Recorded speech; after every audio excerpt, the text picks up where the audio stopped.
Not only was he great, but he played his heart out every second he stepped on that field. He epitomizes what Milwaukee is. He was a blue-collar kind of worker, came to work every day, worked hard. Colorful characters were everywhere. Men who spoke their mind. They're going to need you to continue pitching the way you're pitching. Think you can keep it up? Vookie, he'd go and he'd bite somebody's head right off. What do you want me to tell you? I'm going to lose? Of course I can, yeah. If I can stay healthy, I can win. It was a team that almost lost its spark, then rose from the ashes. We didn't get off to a very good start. As crazy as it may seem, we came out kind of flat. And to harness all this energy, it took one man. They made a management change. Harvey Keene came in, and the team just took off. Harvey's Wallbangers, the Milwaukee Brewers. Drill, away back, go, ball, go! Gone, a home run!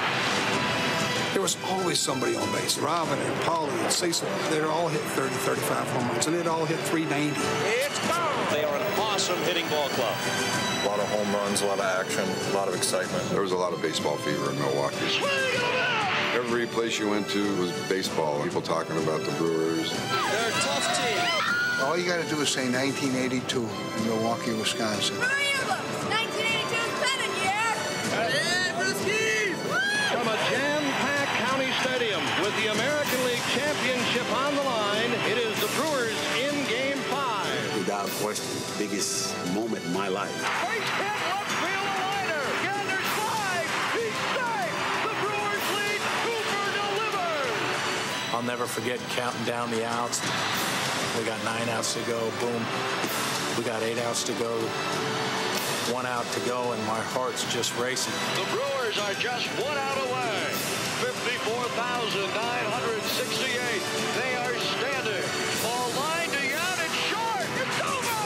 The Brewers have won the American League pennant.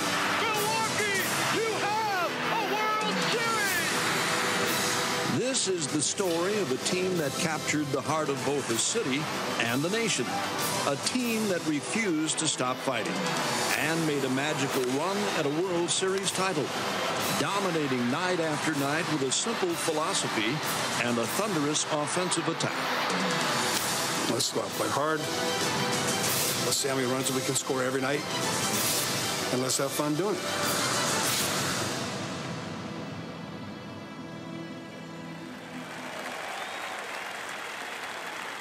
And now, let's welcome back Harvey's Wallbangers, your 1982 American League champions.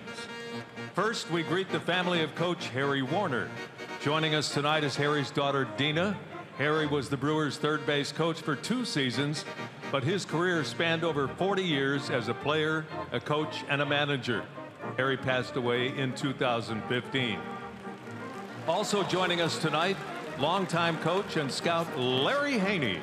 Larry spent 12 years as a player, including his last as a Brewers catcher, before becoming the bullpen coach for 14 seasons. And now, let's meet the players. Born and raised in Wisconsin, he spent his entire 10-year career with the Brewers, winning 55 games as both a starter and a reliever. Ladies and gentlemen, let's welcome back number 46. Augie Doggy, pitcher Jerry Augustine.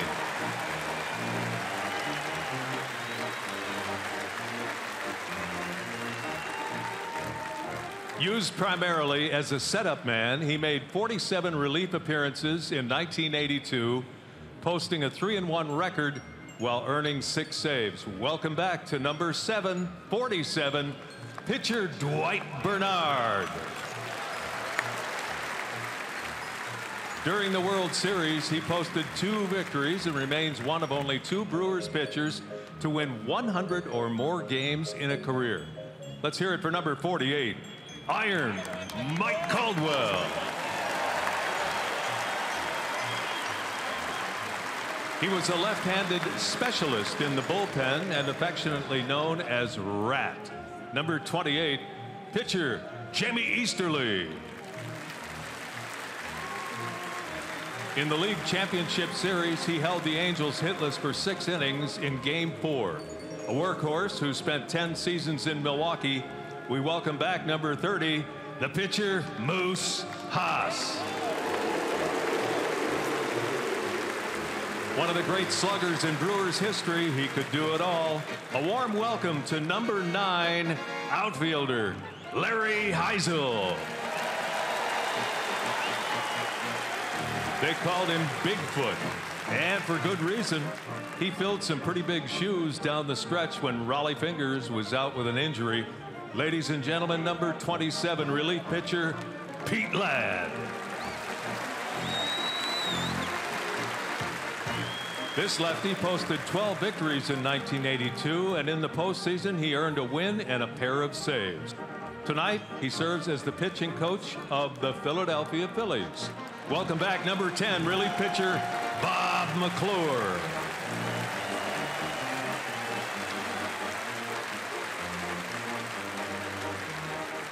Known simply as the Money Man, he spent 11 seasons in Milwaukee as one of the top clutch performers in franchise history. A 4-time All-Star, number 7, infielder Don Money. Another multi-talented player, he went from being a solid catcher to one of the top right fielders in the American League. He also hit .341 in the postseason. Number 22, Charlie Moore.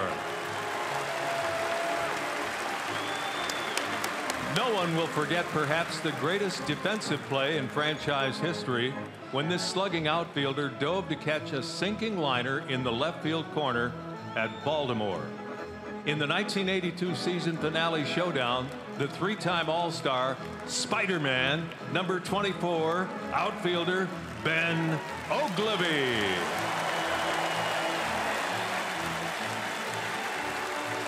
Arguably the best utility player in the American League at the time, he filled in at third base, at shortstop, and second base without a hitch. Welcome back, number 11, infielder Eddie Romero. A leader among leaders, in 1982, he hit more home runs and drove in more runs than any other catcher in the American League. In 21 big league seasons, he played in 2,456 games with 2,472 hits and was named to 8 All-Star teams. A warm welcome back for Simba, number 23, catcher Ted Simmons. Simba. He last pitched for the Brewers in 1983, and yet 34 years later his name still appears at the top of the Brewers all-time list in most categories. Best known as Pops, let's hear it for number 41, right-hander Jim Slayton. This man could carry an offense for weeks on end, and on defense would run through walls in center field. The only 2-time home run champion in Brewers history, number 20, outfielder Stormin' Gorman Thomas.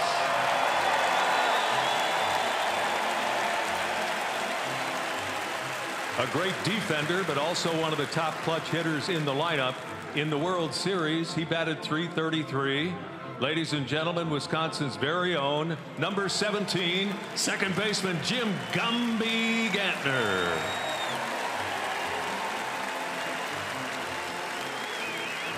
This Brewer won a Cy Young Award with a torn rotator cuff, but refused to shut things down during the pennant chase. Twice within 25 starts in 1982, he posted a pair of 8-game winning streaks. Welcome back, number 50, pitcher Pete Vukovich.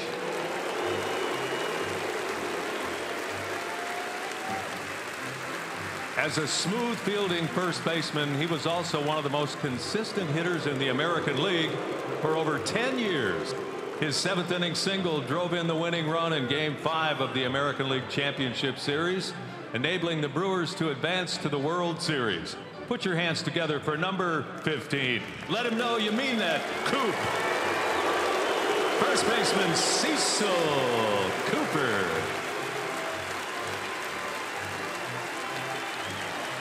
And now the man who made the handlebar mustache famous. He was winner of the '81 American League Cy Young Award and Most Valuable Player Awards. And he was the first relief pitcher to register 300 career saves. Ladies and gentlemen, number 34, Hall of Fame closer, Raleigh Fingers.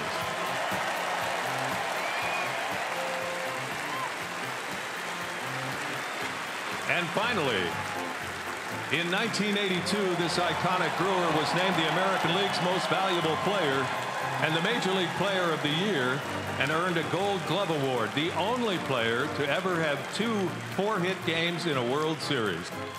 Ladies and gentlemen, Milwaukee's all-time leader in 12 offensive categories, even 24 years after retiring. He's affectionately known as the Kid. Number 19, Hall of Famer, Robin Young.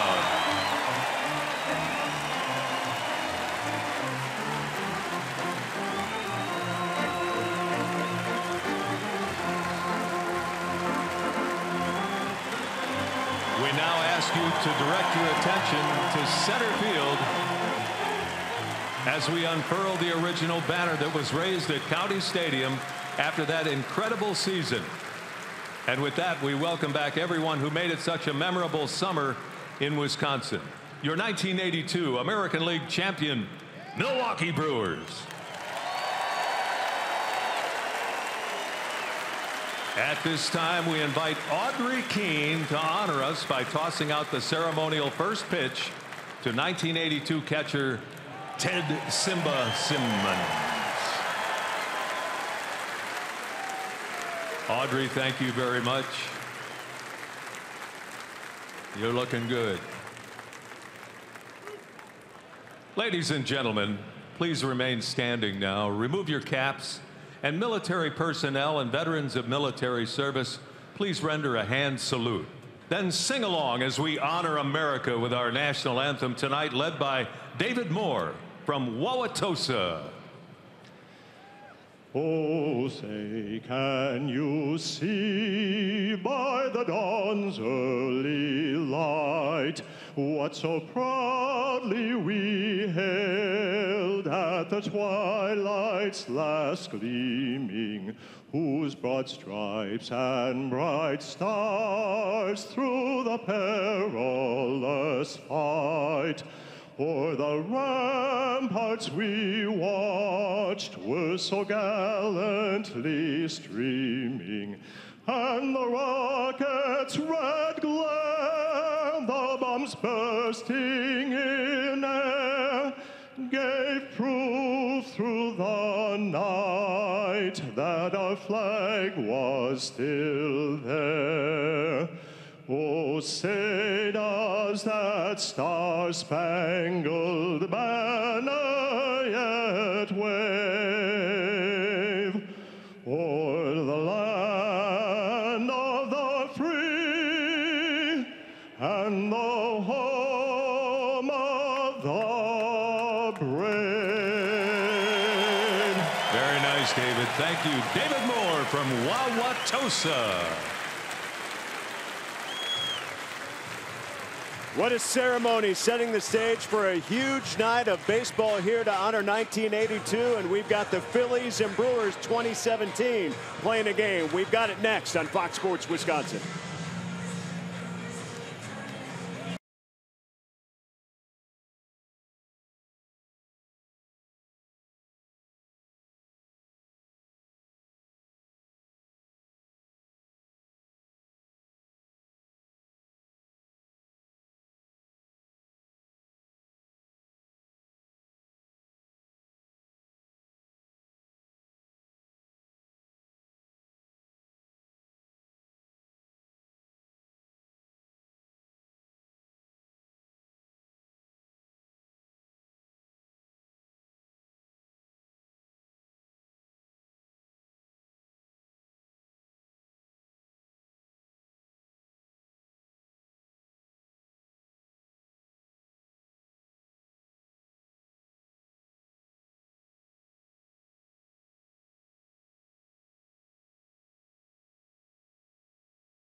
Fox Sports. We are Fox Sports. We are Wisconsin.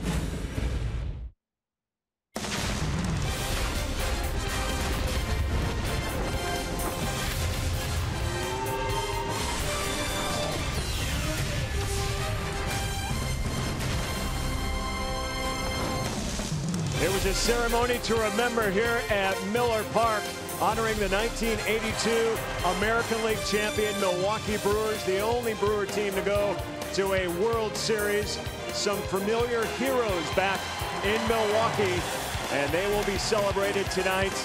The banner was brought back out, and we are ready for baseball here as we welcome you to Miller Park. The Brewers hosting the Phillies, the red-hot 2017 first place Milwaukee Brewers. Hi, everybody. Craig Kashan in with Bill Schroeder tonight on the broadcast, and what a stage setter with the ceremony here just moments ago, Rock. How's the game tonight going to match that, right? I mean, you just got to have a smile on your face when you see those guys from that 82 team. Audrey Keene looking good, and the wife of Harvey Keene, the manager of the 82 team. So a tremendous ceremony. The Brewers have done a nice job this year, the ceremonies before the game. Yes, they have, and we'll be talking to a lot of those players. They're going to be coming up to the booth here throughout the game. But the Brewers, though, of 2017 playing much like that 1982 team. The offense in high gear in game one yesterday against the Phillies. An 8-run second inning that matches a season high and puts this team now 10 games over 500. Yeah, picking up right where they left off, in the first half of the season. A 4-game all-star break did not really slow them down at all. I mean, outstanding work. I mean, they struck out the first 4 batters. The Brewers weren't able to do much early in the game, but after that, an 8 spot, everything going well for the Brewers, and they pick up right where they left off in the first half. Scoring runs, good pitching. Ryan Braun coming back, from that calf injury and hitting the big grand slam. So the Brewers, once again, everybody up and down that batting order getting it done. One of the few times that everybody in the batting order scored a run. Hopefully that continues here tonight. Jimmy's going to be on the bump. He's serving just like an 82 Cy Young Award winner for Milwaukee. We'll talk about it next and get first pitch going.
Milwaukee, we are ready for baseball. The Brewers and the Phillies are set to play in the second game of this weekend series.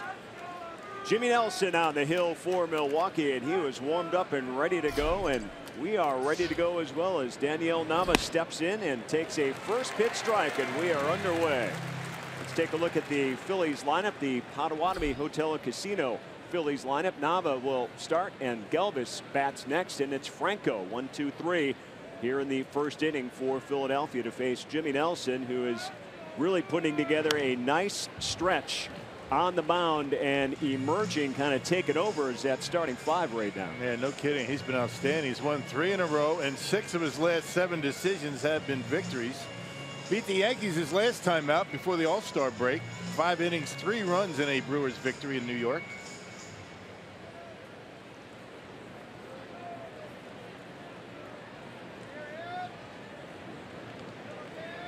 Nava taking his time in the batter's box as Nelson is set to deliver the 0-2 pitch. And a quick strikeout to start things out. 3 pitches and 1 out for Jimmy Nelson. Well, let's check out your Menards Brewers defense. You know, Brewers committed a couple errors yesterday, but able to pick up the victory. Got Brett Phillips is in center field. No Keon Broxton tonight. Hernan Perez in right. Shaw, Arcia, VR, and Eric Thames from third to first, and Stephen Vogt gets the nod behind home plate tonight. So a strikeout to start the game for Jimmy Nelson. He had 118 strikeouts, 9th in Major League Baseball coming in. He's really racked up the Ks here. Up recently had 50 in June to tie Ben Sheets for second most in 1 month as Freddie Galvis steps in, and it's been 4 pitches, 4 strikes for Jimmy Nelson. Yeah, it's just been everything working for Jimmy right now. Throwing a lot of strikes, not walking batters. You know, walks are down, strikeouts are up. You know, the curve and slider combination has been money for Nelson as of late. And the 1-1 misses outside. 2-1. Jimmy Nelson with 10 quality starts. That leads Milwaukee. And over his last 13 starts, a very, very respectable 7-2 record with a 2.58 ERA. So he is on a roll right now. After starting out with a strike on Galvis, misses on the next 3 pitches, so 3-1. Yeah, had a rough month of April, did Jimmy Nelson. 1-2, earned run average over 5, but since that time has not had a month that has shown an earned run average over 3. And the 3-1 misses high, and walks have not been a big issue for Jimmy Nelson over the course of this stretch that I was just talking about. But after a first batter strikeout, there's a runner aboard. And has been very good here at Miller Park, which is considered to be a good hitter's ballpark. Look at the difference. At 235 earned run average, 5th best in the National League amongst, you know, starters at home. Outstanding work. Maikel Franco now steps in, the third baseman.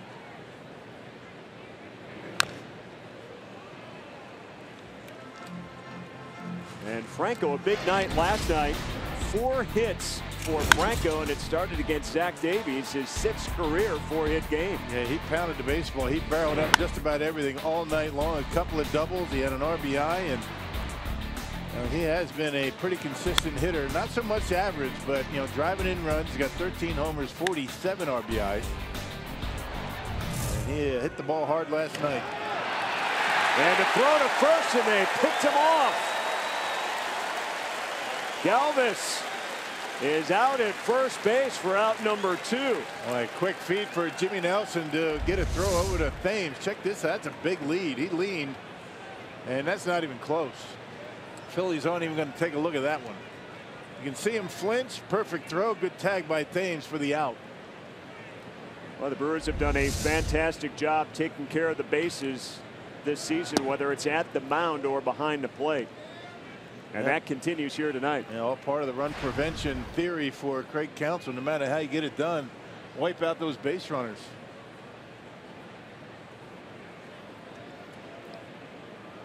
1-1 count to Franco. Misses down low. 2-1.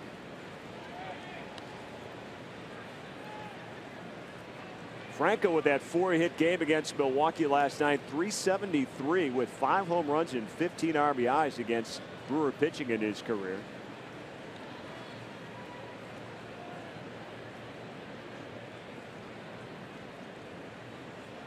Two-1 on the way. Another swing and a miss. Oh, good pitch on the outer half of the plate going away. It looked like a cutter almost. And Jimmy's been effective with the fastball. The 4-seamer, the power sinker, the 2-seamer. Curveball, slider for Jimmy.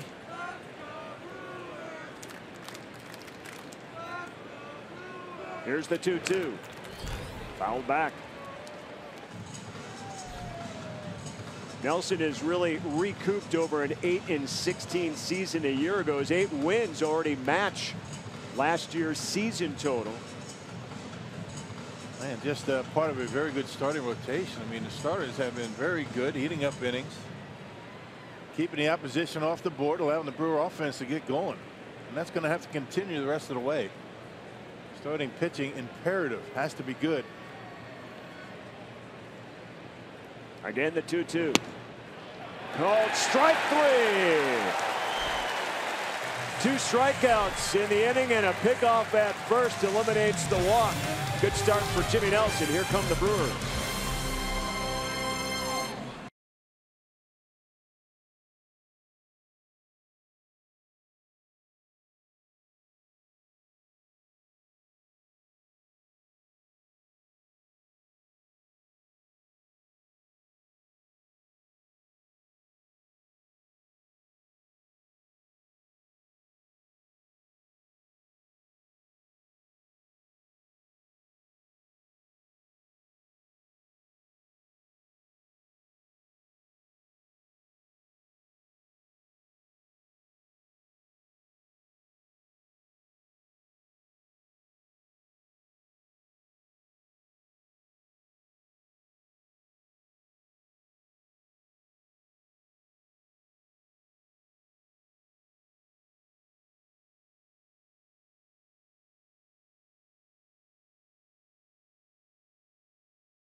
Presented by Potawatomi Hotel and Casino. Let the games begin.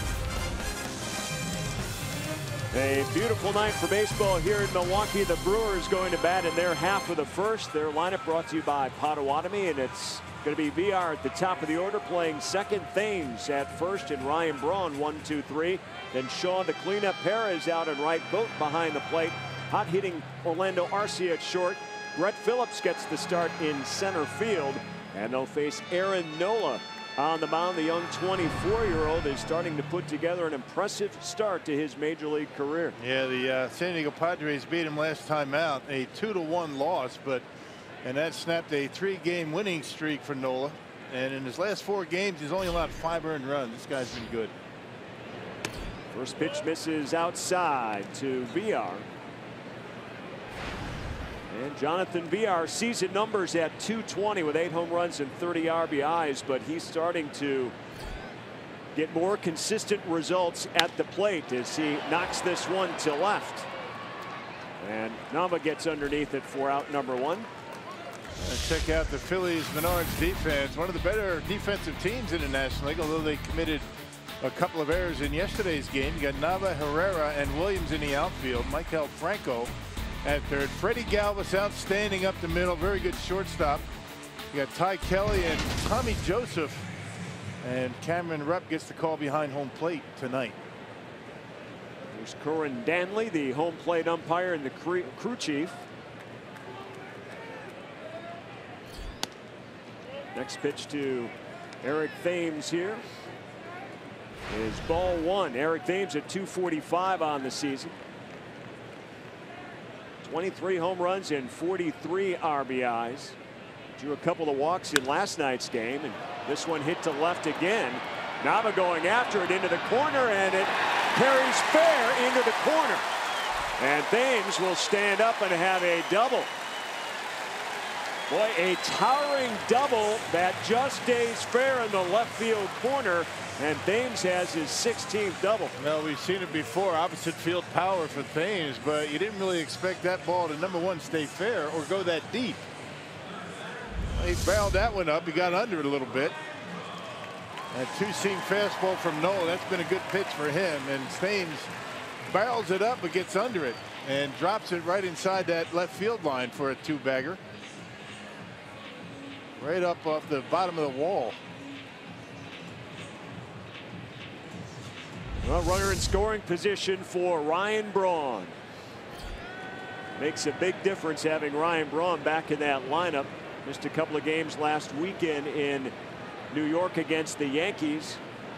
Had the All-Star break and was right back in the lineup last night and hit a grand slam and goes after that first pitch and misses. Here's a look at that big bomb from last night. Yeah, first pitch curveball. That was from Pavetta, who really got off to a good start, but gave up 8 runs in the second inning. A Ryan Braun grand slam, his 6th career grand slam. That is a franchise record now for Ryan Braun. Franchise leader in home runs, grand slams. Top 5 in many offensive categories. One of the main guys he's chasing is in the house tonight, Robin Yount. Yeah, well, wasn't that ceremony great? It was a tremendous ceremony honoring the 35th anniversary team. Yeah, seeing those guys come walking out, you just can't wipe the smile off your face when you see them come out. The things that you remember about those guys. 1-1 now to Ryan Braun. It's very emotional. I mean, if you've been around Wisconsin all your life and you're our age now into our 50s, and you played on with all those guys the following year and you made your major league debut. Right. Great to see Audrey Keene, the wife of Harvey Keene. What a classy lady. Good to see her out on the field.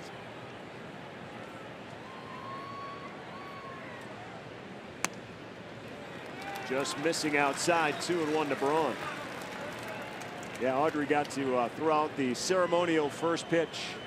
Of course, Harvey Keene, the manager of that '82 team, died when he was only 57. So many years ago that these guys have had a lot of these reunions and didn't have what Bob Uecker appropriately described as their father with them for all of these. And really mom and dad, the Keenes. Yeah.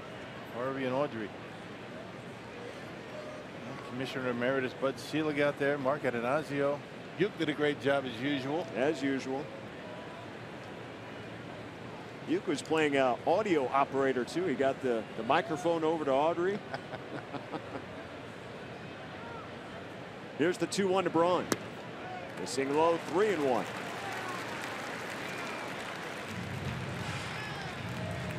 And Nola's got that two-seam fastball that he uses quite a bit and a curveball changeup combination. The changeup has been a relatively new pitch for him this year. Started last year. Taught to him by former Brewer Bob McClure, their pitching coach. Said he likened it very much to when he was at Kansas City. Bob McClure, the pitching coach, when Zach Greinke was there, helped him establish that pitch. There's one on the outside corner, a strike to Braun. 3-2. There's Bob McClure, the former Brewer of that '82 team.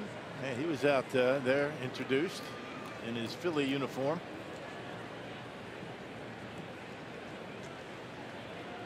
He racked up some postseason wins on the mound for Milwaukee during that '82 ALCS and World Series.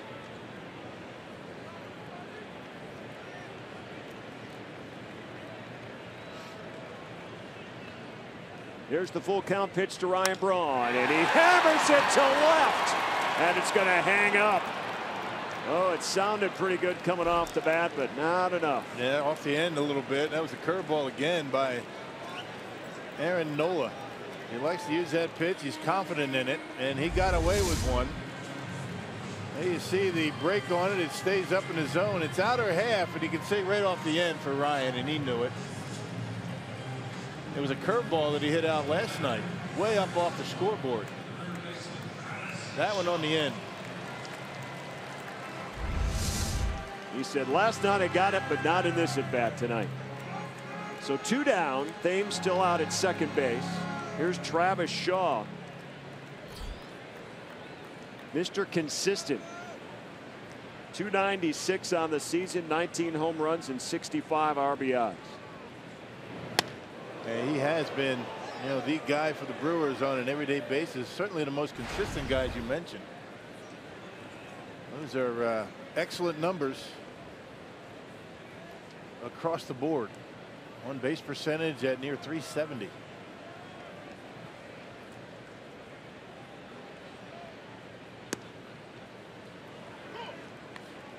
Well, Shaw at 296 among everyday players. He leads the team in batting average, second in home runs, leader in RBIs. Only Eric Sogard is batting over 300 for this Brewer team, but a lot of guys in the good high 200 ranges, just under 300. Offense has been very good. Got to continue. Of course, you know, a few things that the Brewers have to clean up. Number one, got to be the defense to continue in first place. Offense comes and goes, but it's all about defense and starting pitching. That keeps you in games on a daily basis.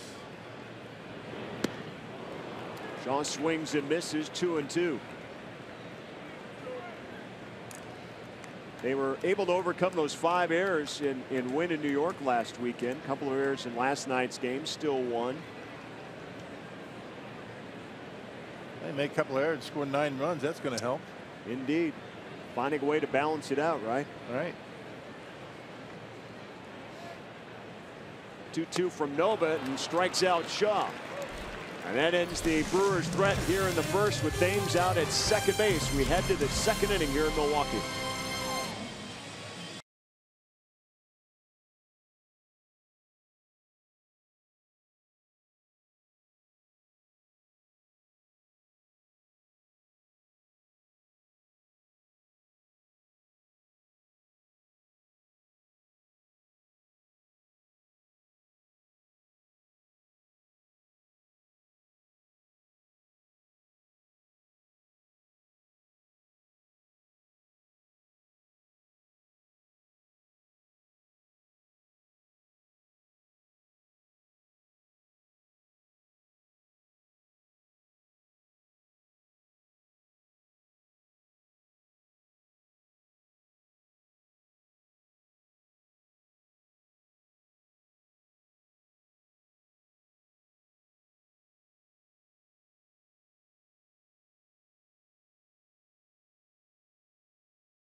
Clubhouse brought to you by Car Soup. I spoke with Eric Sogard earlier today, and he told me that his first test on the field yesterday with that left ankle, he said, did not go as well as what he wanted. So he is going to be shut down today. He told me he was able to make it through about halfway through the workout, just testing it in terms of running bases, taking ground balls, etc. Just wasn't able to complete it without some soreness in that ankle. So they're going to try to regroup tomorrow and try to determine a plan for Sogard moving forward, just continuing to eliminate stuff with the training staff and also Dr. William Rosh in terms of why that ankle is just taking a little bit longer to heal. Craig and Rock. Okay, Sophia, and yeah, the situation with Sogard, you want it to get better in a hurry, but that's simply not the case right now. But it's a big loss. I mean, really, he was doing a really good job in the leadoff spot. He had a on-base percentage over .430, scoring a lot of runs. Tommy Joseph takes strike 3 from Nelson. He's got 3 Ks already in his first 4 outs. Well, the good news is that Jonathan Villar is starting to pick it up offensively as you take a look at Nelson. Yeah, right at the top of the strike zone, right on the outside part of the plate. That curveball, high fastball combination for Jimmy has worked well for him.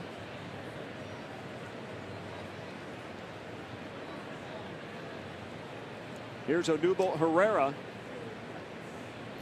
center fielder for the Phillies. One down here in the top of the second inning, facing Jimmy Nelson. Takes a swing at that first pitch. A nasty curveball first pitch. He's just pitching with a lot of confidence this year. I guess, you know, you talk all you want about, you know, his delivery and the, you know, release points and things like that, but he's just being very aggressive. He's throwing strikes. Not afraid to pitch to contact.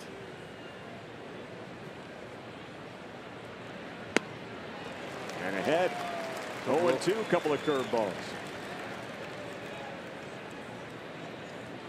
Herrera homered in last night's game. He's homered in consecutive games for the Phillies.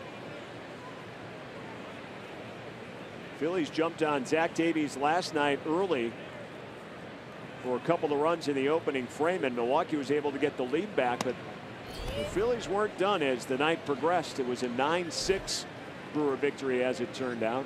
They rode that 8-run second inning. How about that run support for Zach Davies this year? Incredible. 7.4 runs a game. The Brewers in his last 2 starts have scored 20 runs. 11 in Chicago, 9 last night. Way inside. Now Davies 11 victories on the season. That is third best in the league, but he was not happy yesterday after the game. He had 5 walks. That's been an issue for Davies, has been his control. It's been inconsistent. He had a pretty good run before his last start. Well, had 5 walks, but 3 walks in his last inning.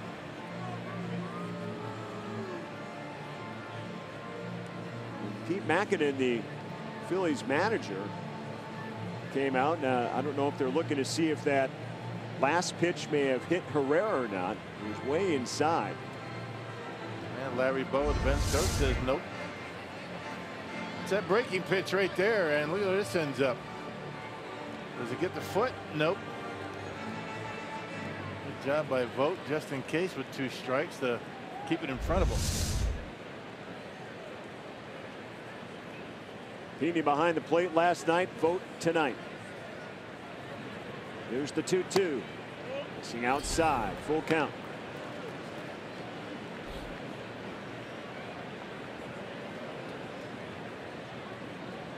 A couple of full count situations for Jimmy Nelson early in this game. Something he's been able to avoid for the most part over the course of the last month to 6 weeks. 3-2 called, strike 3. A curveball sits on the outside corner, and another strikeout for Jimmy Nelson. That is 4. You don't think he's confident in that curveball right now? 3-2, able to backdoor it right on the outside corner. Bingo. Look at Stephen Vogt holding it there nicely for Kerwin Danley. That's just a perfect pitch right on the outside corner, curveball to get him.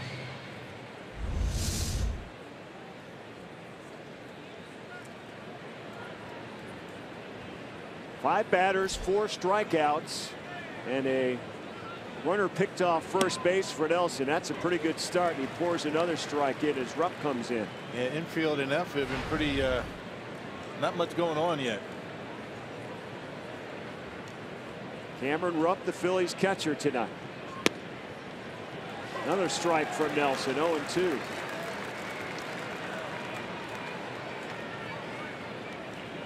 A lot of energy in the building with the pregame ceremony honoring the '82 team, and Nelson carrying it right into the game here so far. Here's the 0-2. Ball and 2 strikes now for Jimmy Nelson. Hard to not get fired up watching that. Although Jimmy was, you know, getting loose in the bullpen, you had to believe he was listening with one ear what was going on, and the excitement, and hopefully the Brewers can bring that kind of excitement back here to Miller Park in this playoff run.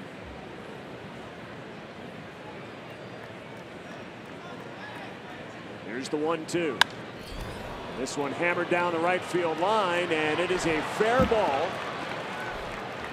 Rupp on his way into second base as Perez gets the ball in, and that's the first hit, first extra base hit as well off Jimmy Nelson. He went upstairs, but he left it away, outer half of the plate, a little bit easier to get to for a hitter. You throw that same pitch middle in, much different result. But Rupp doing a good job with 2 strikes. So you see the fastball grip up. It's away a little bit, and Rupp able to hit it hard down the right field line. Good piece of hitting with 2 strikes. Well, the Phillies come in with the worst record in baseball at 29-59, but they will swing the bat as we saw last night.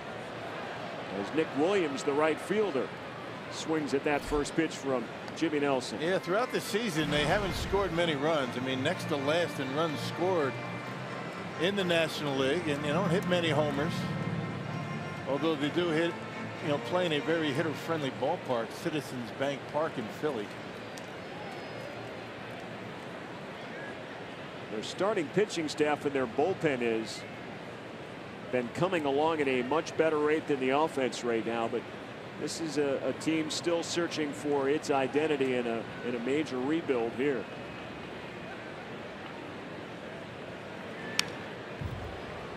And Nelson ahead 2 strikes against Williams. 2 down here in the 2nd inning.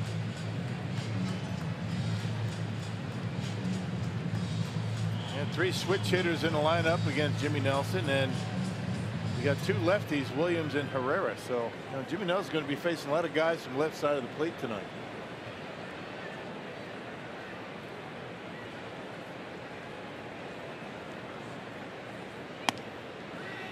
And the 0-2 a little high from Nelson.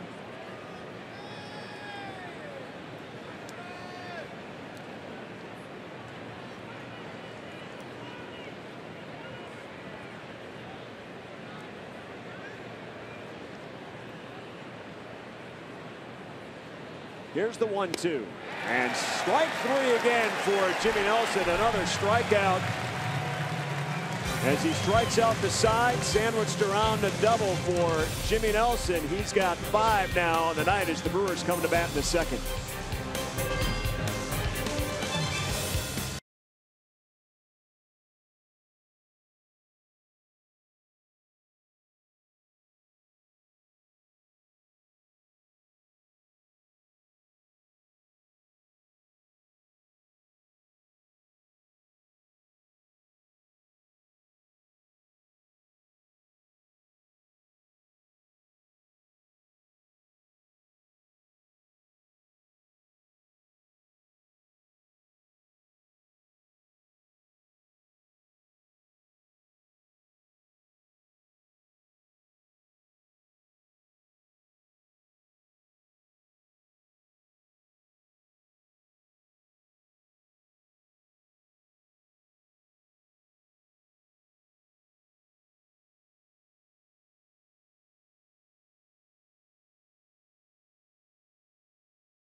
The 2008 ceremony on the field before the game, and hey, head out to the ballpark tomorrow afternoon for the grand finale of the 1982 weekend. All fans in attendance will get a 1982 AL Champions replica ring courtesy of Chevrolet. Plus, like every Sunday, kids 14 and under eat free. Great seats are still available at brewers.com.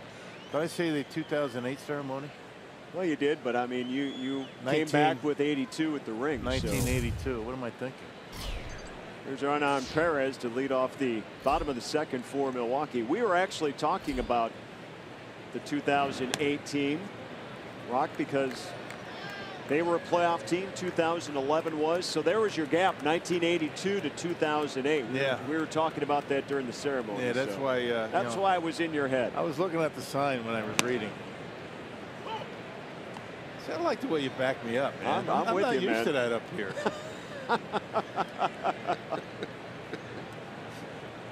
I don't know about that. We all take care of each other here, that's for sure.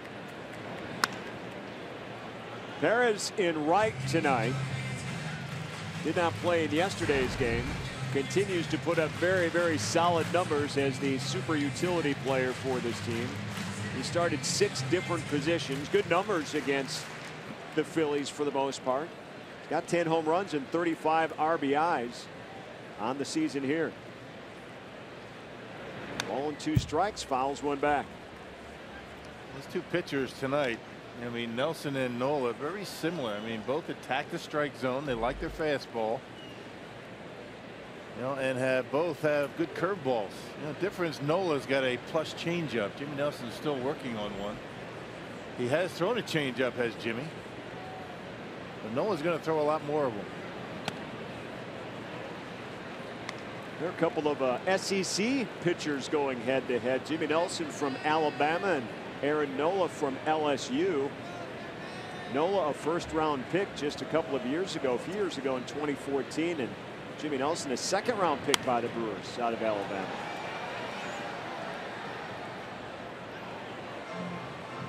Perez good at bat, stays alive, 2-2.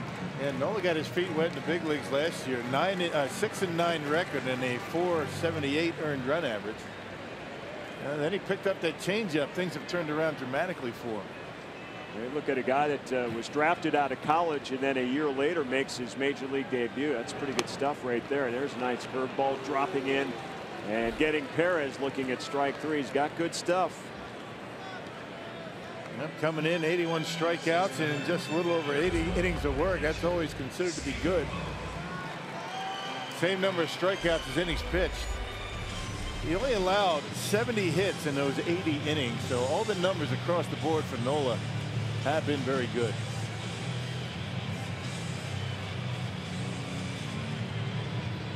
Yeah, he lost a tough matchup in his last game last Saturday to the Padres. 2-1, 8 innings. And only 2 runs allowed. Those are the tough losses when you're on the mound. Yep. Again, his last 4, he's only allowed 4 or 5 earned runs in 29 in the 3rd innings. Here's Stephen Vogt, the Brewers catcher.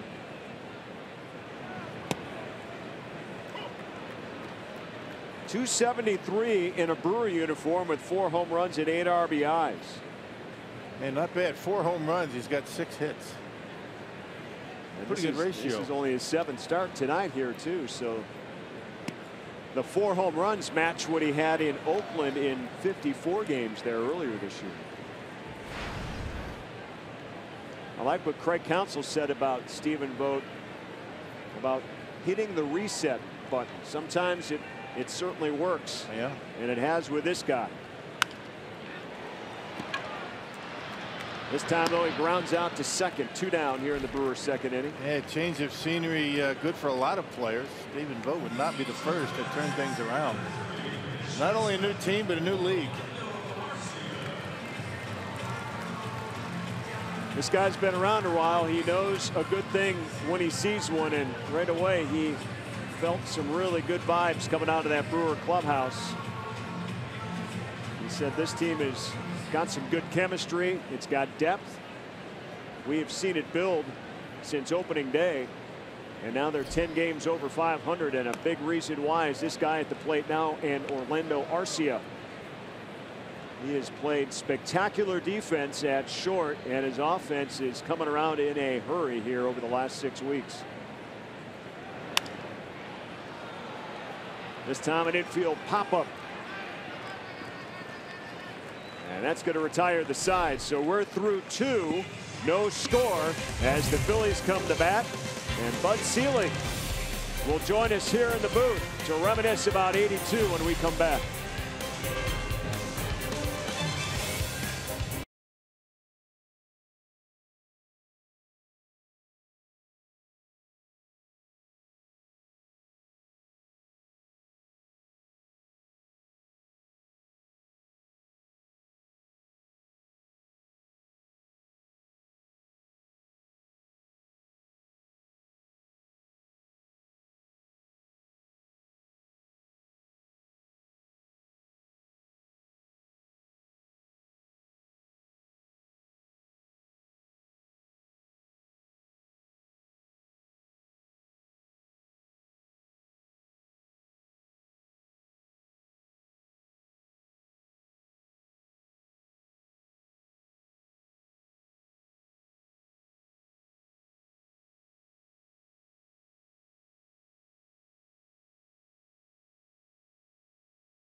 No scores. We go to the top of the third inning, and Commissioner Emeritus Bud Selig joins us here in the booth. It's a very special treat to have you up here, Bud, and great to see you. What a ceremony honoring that 82 team down on the field before the game. Well, it really was. It was brought back so many memories, and it was quite a team. And you look back now, and I think back to the last Sunday of the regular season in Baltimore, and coming back here 0-2, and everybody said nobody's ever done it, and we won 3 straight.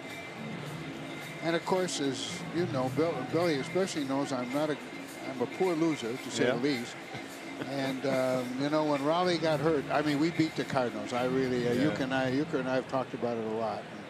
And, I mean, I'm partial. The Brewers are a better team. We're a better team. But they won in 7. When did you know that you had something special with that 82 group? I mean, well, in 81, you know, we had a long strike in the middle of the year. We won the second half championship, beat Detroit, took the Yankees to the 5th game.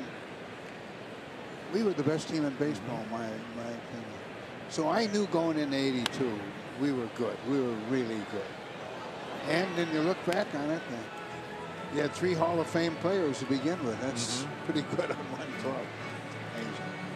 And you have Cecil Cooper, who, you know, I always thought, and will always think, was a very underrated player. Right. You look at his stats for 7, 8, 9 years. He was the best hitter in baseball. You know, I'm partial, I admit it, but you're not biased, are you? Yes, I am. Yeah. And I admit that I am. We were talking about that with Ted Simmons as well. I mean, can't you use your influence and maybe see what you can do about getting him into that Hall of Fame? Well, you know, that's an interesting comment, because I have been talking to people. I look at Teddy's record, just like another player, Jack Morris, who I know we hated to face, and you remember was how Jack Morris and Teddy Simmons are not in the Hall of Fame is so. Yeah. Whatever influence I have, I'll try to use, because Teddy belongs in the Hall of Fame. Yes, he does. Great player. Great player. But have you enjoyed your retirement and maybe rooting for this team a little closer to the heart one more time here? Well, you know, it's interesting. When I retired, the last day, many an owner said, well, we always knew anyway, but now you can root for the Brewers openly and do what you want. So I do. I have, you know, I'm teaching at 3 universities and really keeping busy. But I must say to you, this team is captivated me. I know it has many other people too. Surprise people, right? Yeah, I mean, if I'd have told you, and I said this to Craig Counsell tonight, if I'd have told you on April 3rd, here, April 2nd, Sunday night, the season opened, that on July the 15th, 3.5 months later, the Milwaukee Brewers would be 5.5 games ahead of the world champion Chicago Cubs. Right. You would have thought, well, maybe the commissioner has been under too many hot showers or something. So, it's remarkable. And the thing I like about them, they never quit. They always battle. And they're a fun team to watch. Yeah, congratulations on the Hall of Fame. How many drafts have you gone through on your speech? Well, this is the 17th one I'm working on, but I'm pretty much done. Yeah, but you normally don't have papers in front of you when you give speeches. Well, right? I'm going to have then, but I'm going to work on it again tomorrow, Billy, and I hope that we're just about done. What does that mean to you, getting into the Hall? Well, you know, and I've thought so much about it since December 4th when it was announced. And I didn't think anything could really overwhelm me anymore after everything I've been through. This is overwhelming. I went up there to spend a day, as everybody does, on April 27th, I think it was. And it was just tremendous. And I said, John Schuerholz is going in with me as a general manager, and he's a great general manager. And Johnny and I have been friends a long time and worked on I had him work on a lot of projects. And that first morning, Bill. There's a ground out to first base to end this inning. You want to stick around for another half inning? And we'll keep telling some stories here. Yeah, that's good. Bud Selig's going to stick around here at Miller Park. We'll talk more about his induction into the Hall of Fame coming up in a couple of weeks. Stick around.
statue outside Miller Park of Bud Selig, the original owner of the Milwaukee Brewers, brought baseball back to Milwaukee.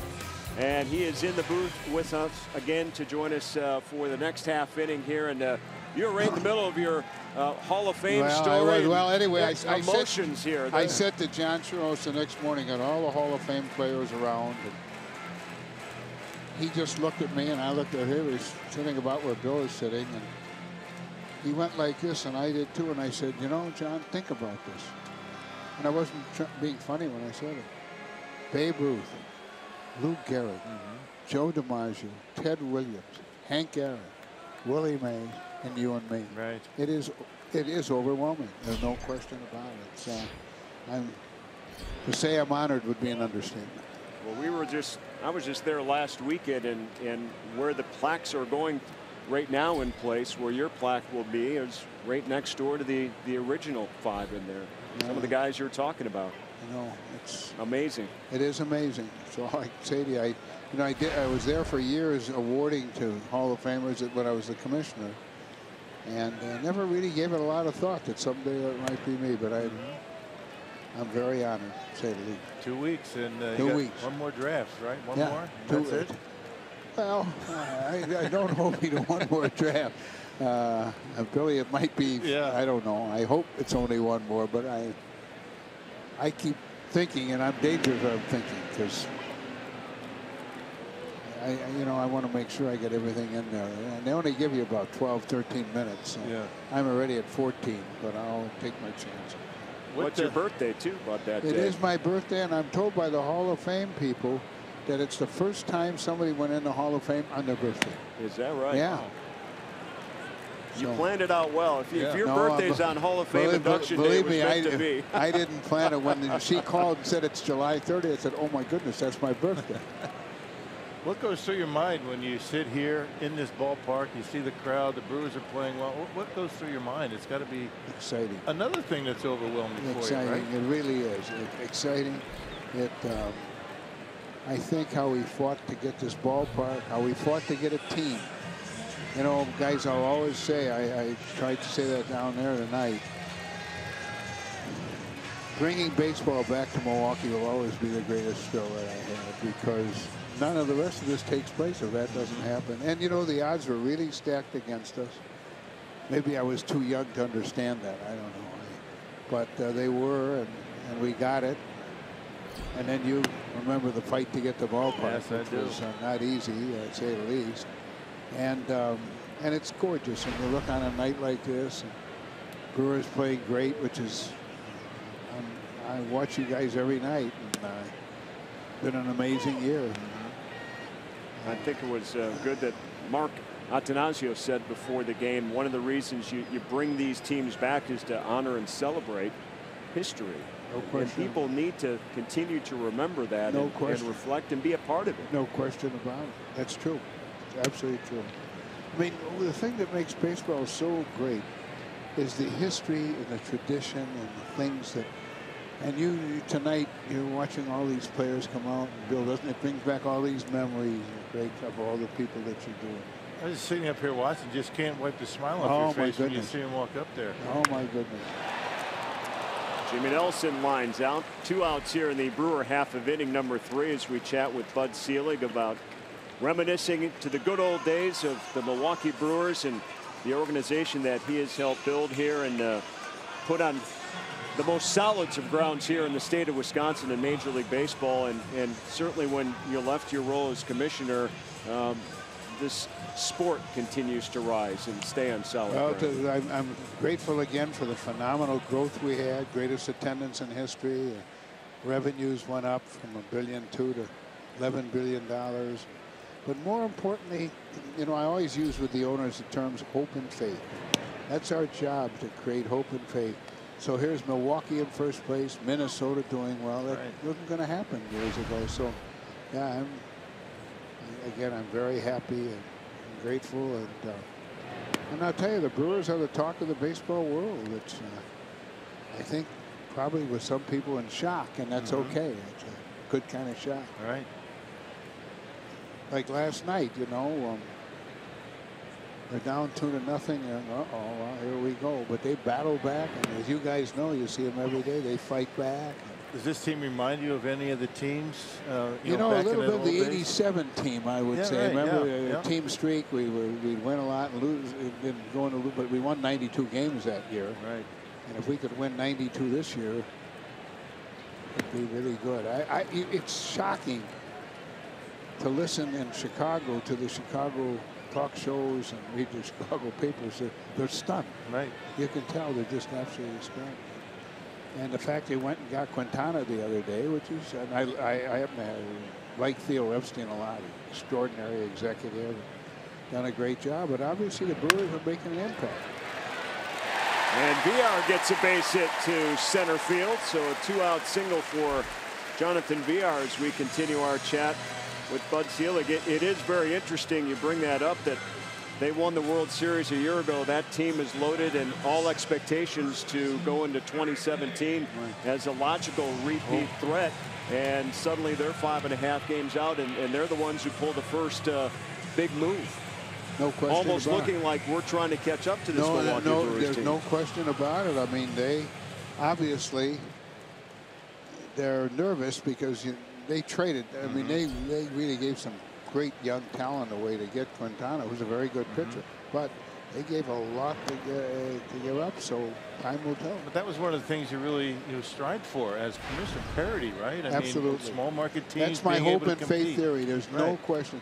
The objective that a commissioner has, guys, is on opening day to have as much hope and faith in as many places as possible. So you're absolutely right there. And I think the wild card that you instilled, and now they have the 2 wild cards in each league. I mean, that gives hope and faith even through September. I remember the abuse I took from some people for the wild card. It's worked out better than anybody could have thought. And again, it produces a lot more hope and faith.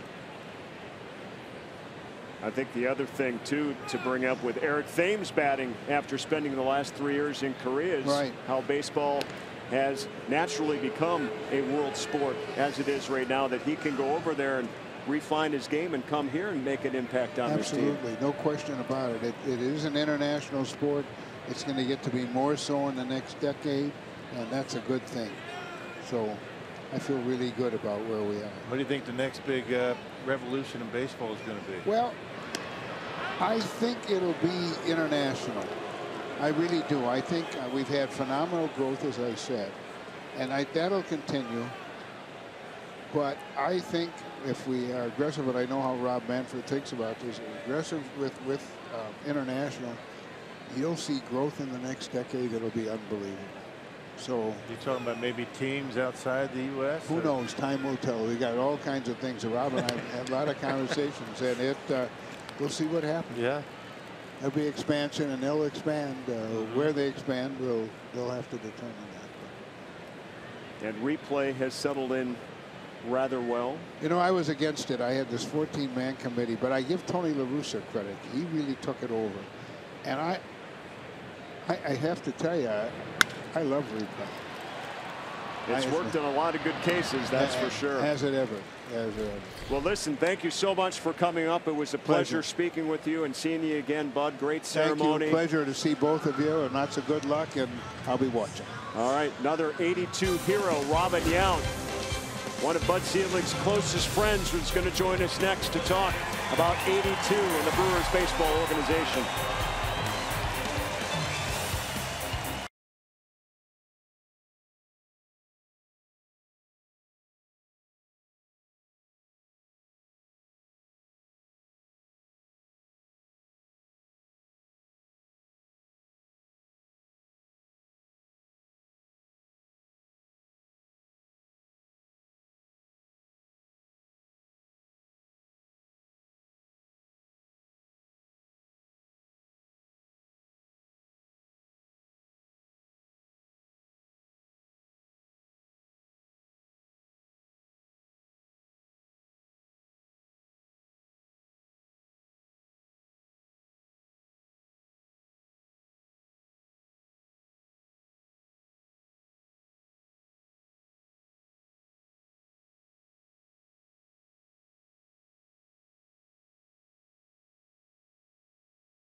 The 1982 Brewers American League Championship team in the house. Robin Yount in the Hall of Fame. There's his number 19 high above Miller Park here. And the kid now joins us in the booth. I don't know why I'm calling you kid, but it's hard not to after all these years. Please do. Please do. Yeah, it doesn't bother me a bit. I'm used to it. Many younger people than I use that term, and I'm okay with it. That is good stuff. What did you think of the weekend? How things have been in your big reunion, and what a wonderful ceremony before the game. You know what? It felt like we played last night. Yeah. You know, I'm telling you, the group of guys, right. we haven't missed a beat. You know, it's ridiculous. I swear. I think we won last night. About 17-4, right. And you know, Raleigh gave up all of Easterly's runs, and you know, everybody else had a great day, and we were laughing about it the whole way in. It was just, like I say, it's like we never left. Isn't it amazing, though? I mean, those relationships that you forge, you know, within sports, and particularly when you win. You might not see guys for 10, 15 years, and all of a sudden you see them and you get right back in. It's like you've never really missed any time. Well, absolutely. That's the point I'm making. It's just, you know, if you, I mean, the public deserves to, you know, see a little bit of what goes on, because if you saw what the conversations going on right now between the guys, it's no different today than it was 35 years ago. Who's fabricated the stories the most out of your group? And I say that affectionately, my friend. No, I totally understand. You know, the stories themselves, you know, that go around rarely have anything to do with baseball. And so there's we're chuckling on the outside. There's no fabrication needed. It's right. They're unfortunately, as bad as they are, most of them are 95% true. Yeah. It's not good.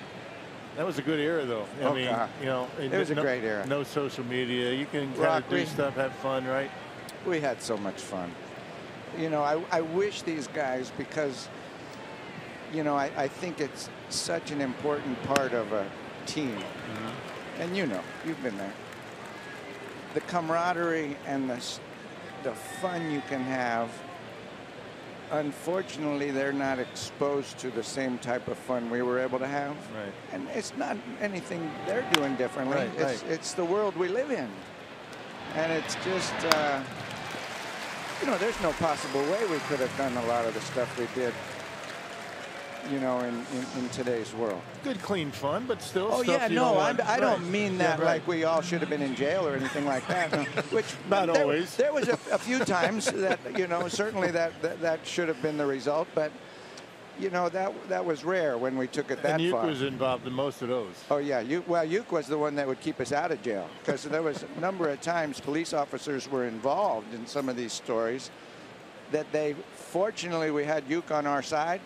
They chose to be on our side too. Without Uke, I think there would have been a number of times that striped uniforms may have come into play. Joseph, a long loud out to left. A quick inning again on the mound for Jimmy Nelson. Robin Yount in the booth with us. You're going to stick around for one more half inning? I'd be happy to if you'd like me to. The Hall of Famer, the kid, Robin Yount. There's his statue outside Miller Park.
Involve a bat or a ball in Brewer history was Robin Yount riding into Old County Stadium on his motorcycle out of left field during the post celebration to honor that '82 team.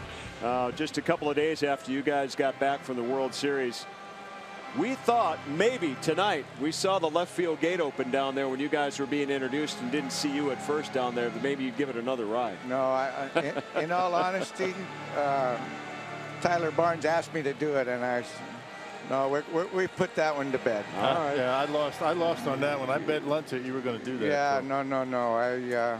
I made the mistake one time. That was enough. and wait a minute. I just, in all fairness, I was extremely challenged to do that by two teammates that put a lot of heat on me to do. That was not planned by any stretch of the imagination. But we had a player named Pete Vukovic and another player named Ted Simmons, one on each side of me, telling me that I didn't have let's put it, any guts. Yeah, but they said it in a different way. Yeah, a little bit. And if I didn't take that motorcycle and ride it onto the field, and I basically told them, you're right, I don't have any guts. And the more they egged me on, the stupider I got. Right. And next thing I know, I'm pulling through the center field fence or wherever the heck it was and riding it in. But what do you remember most about that season, though? I mean, World Series, obviously, but you know, what comes to mind when you think just generally about 1982? Well, no specifics, but certainly every kid, maybe not every kid, but most kids that ever put on a Little League uniform that followed baseball and watched it had dreams of playing in a World Series. And I think probably to a man, everybody on the teams playing felt the same way. And, you know, our dreams were coming true in 1982. And so, you know, as I look back on it, after 20 years, I got one shot at a World Series. So that was in a short period of time, one season. High fly ball to right field with Braun at first base, and Shaw is out.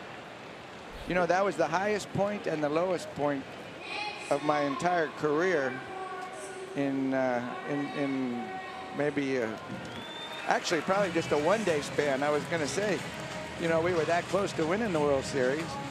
So the best year of my 20-year career was 1982. Most fun, most satisfied. But to come up about 3 or 4 innings short, whatever we were, we did have the lead in that Game 7 for a short time. And then not to be able to finish it off was also the most disappointing point of my entire career. So I wouldn't change it for anything as far as going through it. Now, I'd change the outcome of Game 7 if I could turn back the clock. But, you know, it was still the greatest time I ever had in this game was 1982. What was the clubhouse like before Game 7 in that World Series? You know, we had 4 do-or-die games prior to that. Right. We had to win the last game of the season. Right. Winner goes on, loser goes home. That's right. We won that one. We lose the first 2 against the Angels. We got 3 do-or-die games. Right. Win all 3 of those, so we're 4-0 in do-or-die games. Unfortunately, we had one more and didn't pull that one off. So it was nothing to you, right? We were feeling awful good about ourselves going into it. That's right. You know, I don't think there was a whole lot of pressure being felt. You know, certainly everybody was excited, but we were, like I say, 4-0 in do-or-die games. Unfortunately, we ended up 4-1. That first one, though, in Baltimore, that first do-or-die game, you came through at 2 home runs. I mean, it was Palmer versus Sutton. What was that experience like? Because if you don't win that, you don't get any of this. No, exactly. I will, for 1 minute, I will talk a little bit about myself. If we're going to go 20 years, if I had to single out one game that meant the most, the best game I ever had with the most meaning on it was the last game of the '82 regular season. That was a very special game that that even I won't forget that game. I forget most things, but that game I can remember that one. Well, you have 3,000 hits. You're in the Hall of Fame. Bud Selig was just here. He's going in the Hall of Fame in a couple of weeks on his birthday of all dates. What's he in for? What's that day going to be like? He's in for being a great commissioner and baseball man, but I know what you mean as far. I don't. He speaks for a living, you know, so he should. I'm sure he'll be very comfortable up there in front of the podium, which I obviously wasn't. But I have to believe, even Mr. Selig, it'll be a little bit of an intimidating moment. Yeah, he said he feels overwhelmed by the whole honor. And I don't know how you can't be. You know, we've had some fun talking about, gosh, can you think back to 1974, the first time Bud and myself and Bob Uecker, and just a few years later, Paul Molitor. Right. I mean, we're a bunch of young, inexperienced. Ueck wasn't exactly a household name yet as a broadcaster. Right. He was coming on and starting to get Carson shows. Paulie was a young kid. There's a base hit to right, so it's 2 aboard with 2 down here in the Brewer 4th. As Mr. Selig, sorry, go ahead. Mr. Selig was obviously a young owner. Had no clue that one day he would be the commissioner of baseball. Right. And to think that Bud Selig, Bob Uecker, Paul Molitor, and Robin Yount in 1970, well, Paulie got there in 78 or so, whatever, would end up in the Hall of Fame. Can you imagine the odds of that? Right. That's a miracle in itself. That any of us got even close to the Hall of Fame being around Uecker for as many years as we did. Maybe he got that many years in, right? We made it despite being around you. So I think that's a pretty good tribute to us. Absolutely. I want to ask you, look, Orlando Arcia is up right now, emerging shortstop, your original position. Tell us your thoughts about him. Well, obviously the sky's the limit. There's I've seen him the last few years in spring training. Last year, obviously, he got big league time. But I saw him, I think, even the spring training before last, come over and play a few games for us. And everybody was extremely high on him even back then, and for good reason. You know, I don't think there's any question. His shortstop abilities are, you know, fantastic. You know, obviously he's a bit of a free swinger too, but that's pretty much the game today from what I see anyhow. Right, yeah. And I was a little concerned that, you know, being as free swinging as he was, that it may take him a while to get his feet on the ground and become a consistent big league hitter, but he has certainly emerged this year and shown some pretty good consistency, at least by the numbers. I can't say I've seen him play, you know, enough to give him a fair evaluation, but, you know, his numbers are showing up. Well, Robin, we appreciate you spending a inning with us. It was great reminiscing, telling some great stories, and it's always good to see you. You're always welcome back, and I know we'll see you soon enough, okay? Thank you, Craig. I appreciate it. Rock, thank you. All right. Robin Yount, Hall of Famer, MVP at short and center field for the Brew Crew.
On 1982 reunion weekend for Milwaukee. Hey, from now on, you can get advice from on life's dilemmas from the one and only Mr. Baseball, because on Sunday, August 13th, all fans at Miller Park will get a Bob Uecker 8-ball featuring all sorts of clever Ueckerisms, courtesy of 620 WTMJ. For tickets and details, go to Brewers.com today.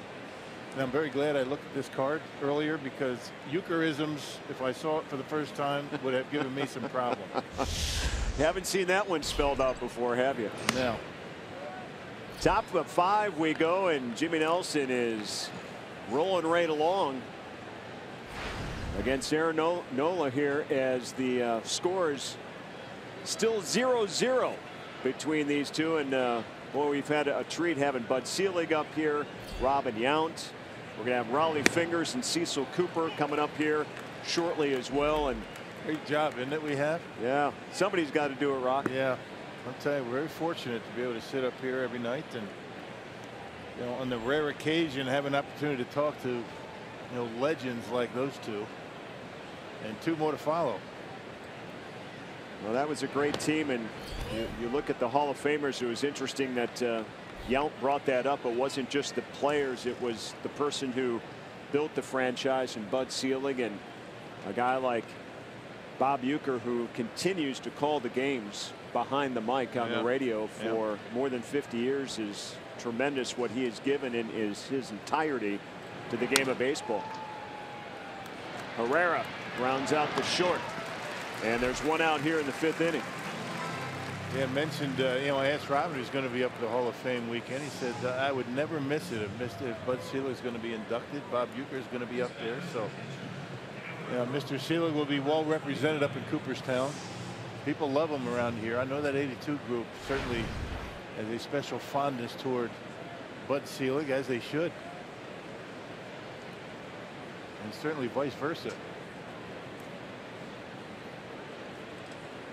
Well, it's tremendous that, when you talk to guys that have been in the Hall of Fame, as Cameron Rupp steps in with 1 down, they don't like to miss the annual event of going back, and it's a good few days out there to see each other and reminisce and tell stories. I mean, that's what this game is all about. That's why we have those former players and Bud Selig up in the booth with us here tonight, and they love to talk about it. They love to share stories.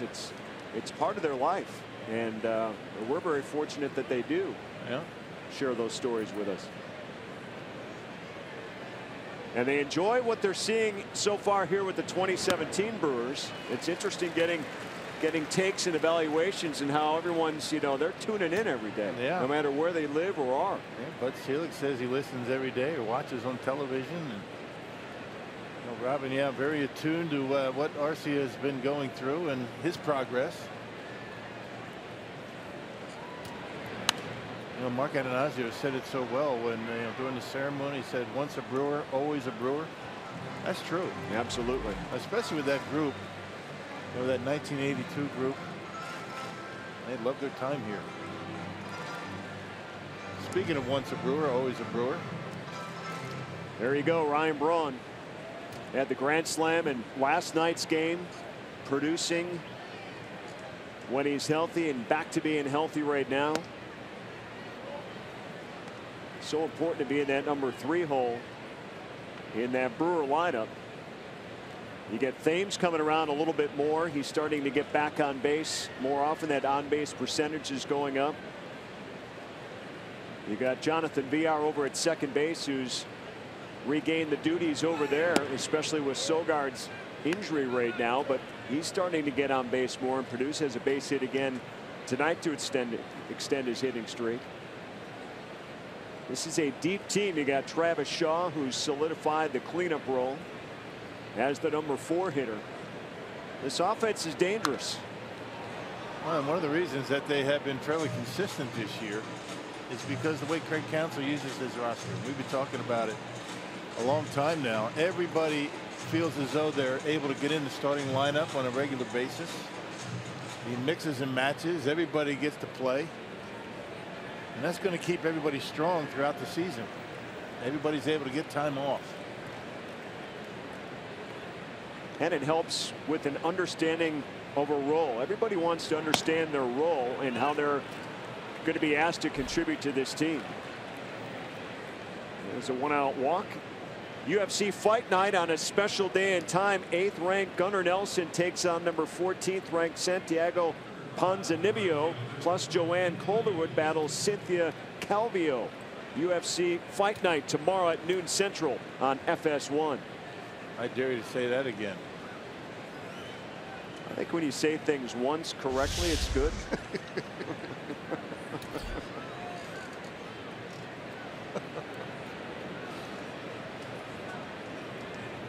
You got Eucharisms down really well, though, Rock. Renee helps us, our stage manager up here, of course. Well, if there's anything that throws me off, you know, more than 2 or 3 syllables, that means she shows me, circles it, and I get a chance to practice. Still mess it up once in a while, but that's all right. We got things going on up here. It's all good. Stephen Moak going out to talk to Jimmy Nelson. He issued a 1-out walk to Rupp, and now falling behind 2-0 to Nick Williams. 7 strikeouts in this game for Jimmy Nelson. He's issued 2 walks and only 1 hit so far. Aaron Nola on the other side has given up 4 hits to Milwaukee, but nobody has gotten past second base. In fact, each pitcher's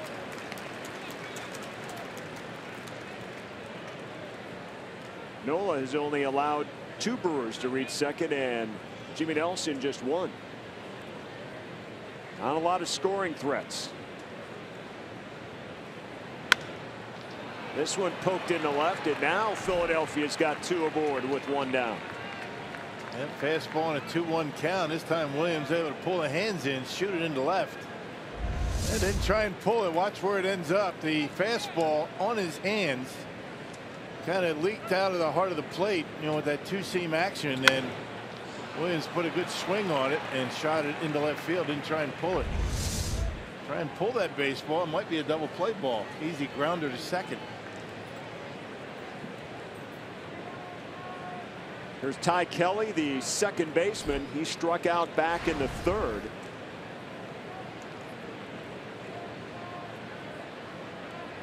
Making his 13th start for the Phillies.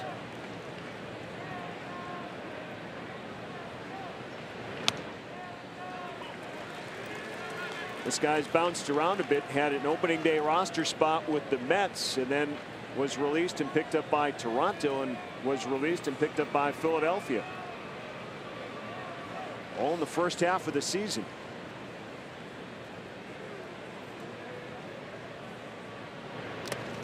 And this one gets past Vogt, so both runners will move up. So it's 2nd and 3rd now, with 1 down and first base open. You got the 8-9 hitters. You got Kelly up. You got the pitcher on deck. So you have a chance to get out of this mess. Up a curve ball that, you know, not even close to the strike zone. Both not able to get over there in time. And now base hit, might score 2. Pretty good speed on the bases. At least at second base. Brewers have their infield halfway.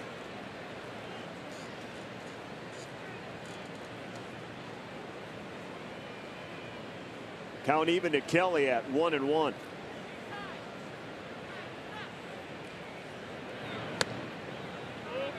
This is down low, 2-1.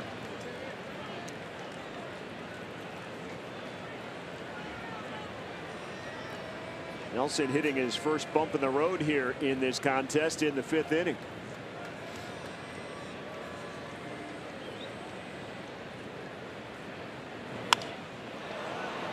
This one to right. This should play to run, and does.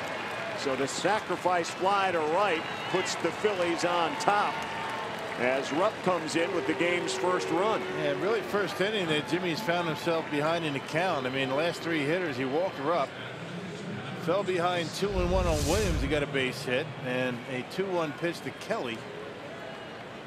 And he hits it into right field. Jimmy has done such a good job as of late working ahead in the count. Getting hitters to swing at his pitch. Can't do that when you're behind in the count.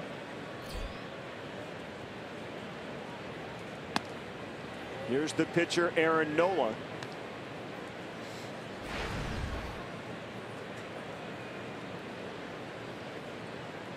He tapped out to Jimmy Nelson in his first at bat in the 3rd inning. He's got a runner at third with 2 down.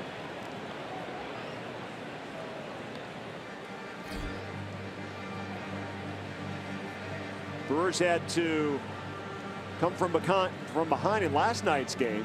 They trailed 2-0 early and wound up winning 9-6. They trail now 1-0 in this game as we're midway through here in the top of the 5th.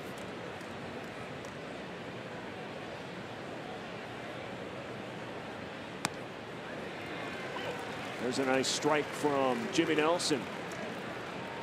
Ball and 2 strikes now.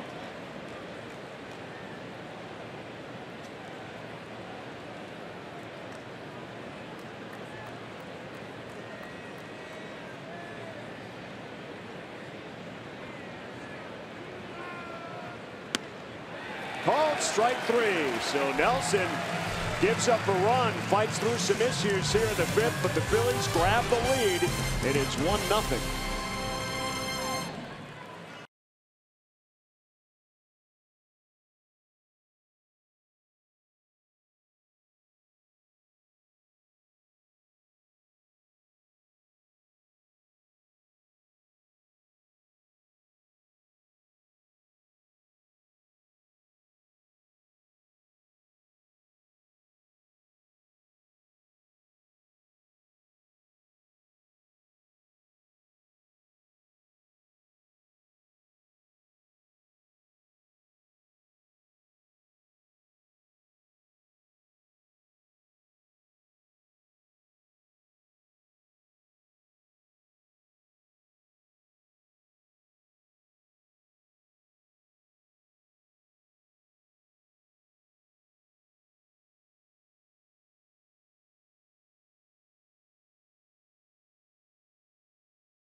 Here in the 5th at Miller Park, and our minor league report, it's not about Lewis Brinson or any of the other top prospects currently in the organization. We're going all the way back to the What's Brewing magazine, the 1982 edition, and there's our own Bill Schroeder, who for the Vancouver Canadians led the Canadians in '82 with 22 home runs, 66 runs, 77 RBIs, and a .500 season for the Canadians in that 82 season. And look at that show hair. That is tremendous flow, Rock. Did you hear? That's big league hair right there. Did you hear chuckling? Did you hear chuckling, Craig, when she saw that picture? I did actually. Matter of fact, I chuckled when I saw that even back then. Do I look like that? I'm thinking. You do. You did. You're still a handsome man, though, my friend. Good times back in the minor leagues. You know, I think that there will be a lot of players that'll tell you, there you go to Vancouver. There's a good pose, isn't it? That is a great pose. That's not a prefab pose, is it? What does the photographer say to a player when he says, I need to take your picture? Do you get to pose, or does the photographer get to choose a pose? I think I was just messing around. I didn't actually think they'd use that in a baseball card. I mean, who catches like that? I think you were asked to do that. You just don't remember. Yeah. The Vancouver Canadians. Get down into a half crouch and then bend way over. Yeah, pretend like you're actually catching in the game in the grass in front of the dugout. Good times in the minor leagues, though. I was getting ready to say when they popped up that other picture of me. I appreciate everybody doing that. But minor leagues were some of the best times a player ever has. I mean, the pressure's not great. Brett Phillips leads off the Brewer half of inning number 5 with a pop out to center field. You're not making any money. You're just having a good time. What a joy it is to professionally play a sport, though, huh? Yeah.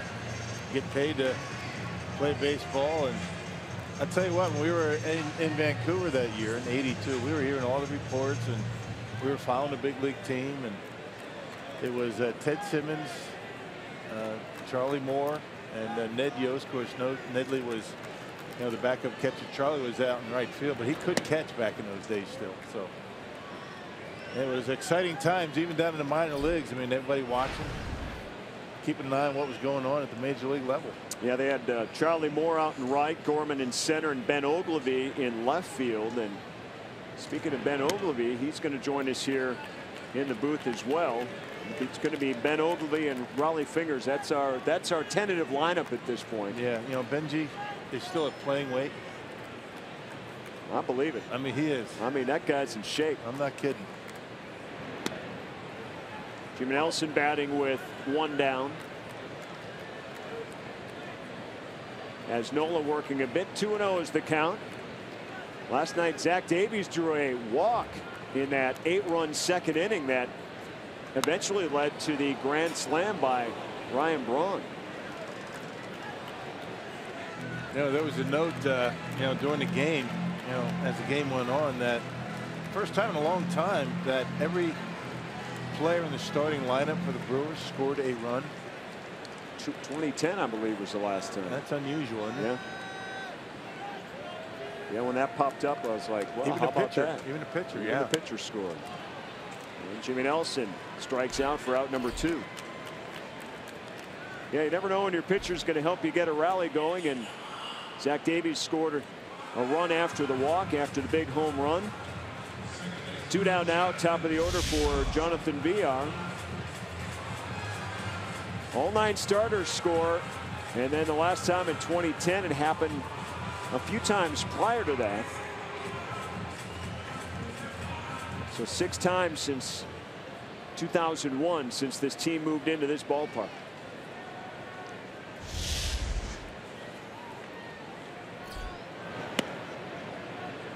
Got a good pitchers duel going between Nola and Jimmy Nelson, and Nola working here in the 5th inning with a 1-0 lead. His team was able to eke out a run on a sacrifice fly in their half of the 5th inning. Yeah, that is a nasty curveball that Nola's got working tonight.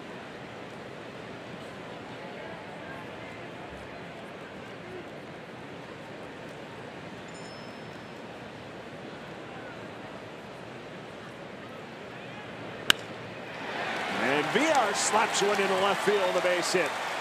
That's his 2nd hit of the night. Man, nice to see him get hot. Stayed back nicely and able to hit it hard into left. Didn't try and pull it. Well, that's a nice short stroke for Jonathan Villar. Yeah, starting to swing the bat again. Check it out. Curveball once again. Away, up a little bit, but Villar does exactly what you have to do with that pitch. Waits back and hits it hard into left.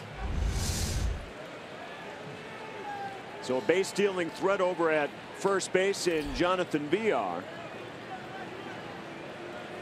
That sets the stage for Eric Thames. Takes a mighty hack at pitch number 1.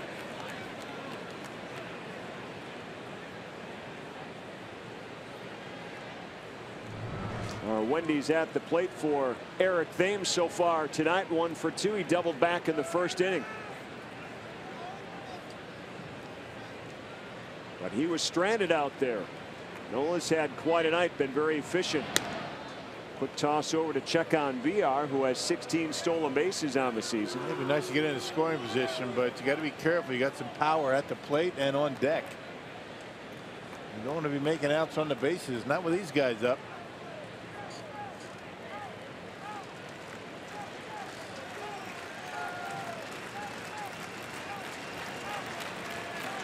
Crowd getting into it a little bit here. Villar on the move, throw to second, way off target.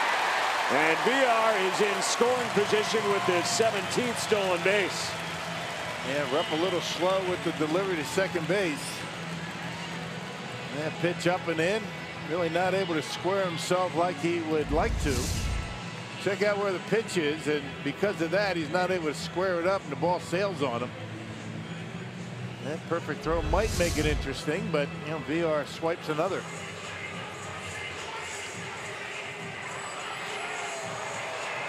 Well, you got to give Jonathan VR credit with his .220 batting average coming into tonight. Now 17 stolen bases. He's making the most out of his fewer opportunities this year when he's on.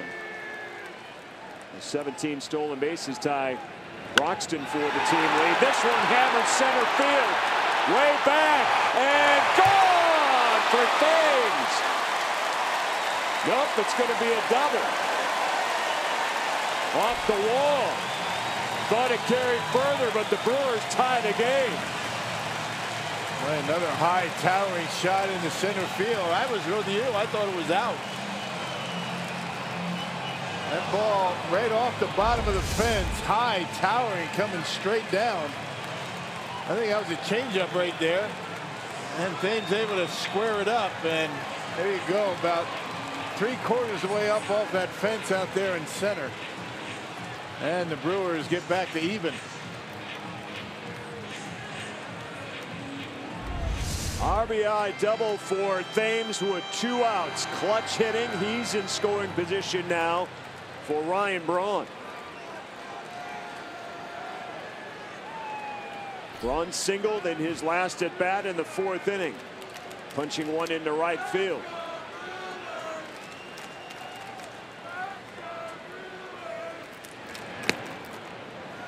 Both teams picking up their first runs here in this frame, inning number 5. Right, Thames a couple of near misses here tonight. One right down the left field line, one to center.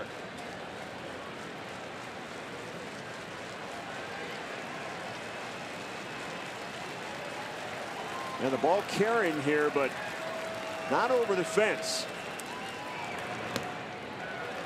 And Ryan Braun with his home run in yesterday's game.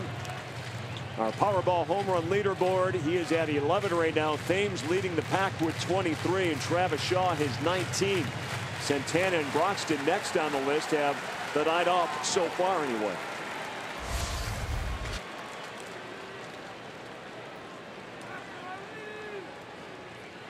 Two balls, no strikes. Out 2-1. That changeup on a 2-0 pitch. That's showing some respect.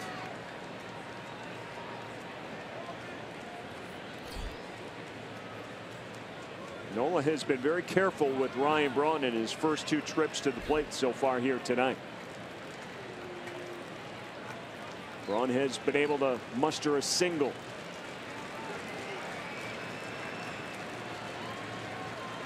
Here's the 2-1.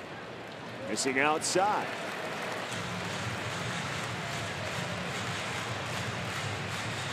Let's see how aggressive Nola wants to be with Braun. Of course, you don't have an easy out on deck. That guy, the Brewers' best run producer.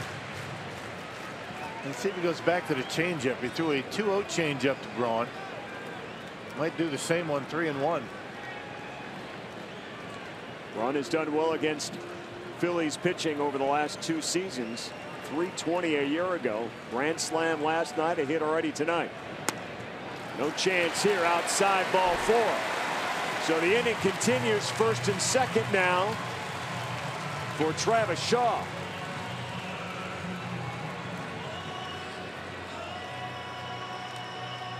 All this with 2 down. Jonathan VR got it going with the single, a stolen base. Thames a double to plate him. And now Braun walks ahead of Shaw.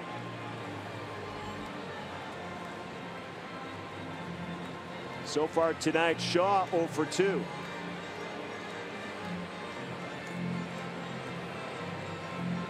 Cameron Rupp out to talk to his pitcher. Kerwin Danley, the home plate umpire, goes to bring him back.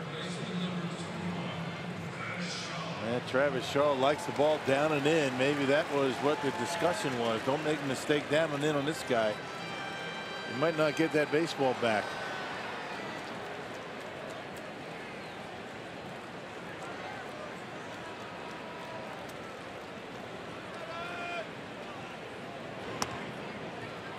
Outside ball 1 to Shaw. How about Travis Shaw in clutch hitting? Go ahead RBI leaders in the National League. He's tied with Bryce Harper with 21. So the kind of numbers you like to see out of your cleanup hitter.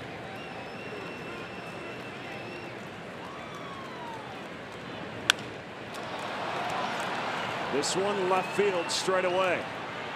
And it's going to be caught.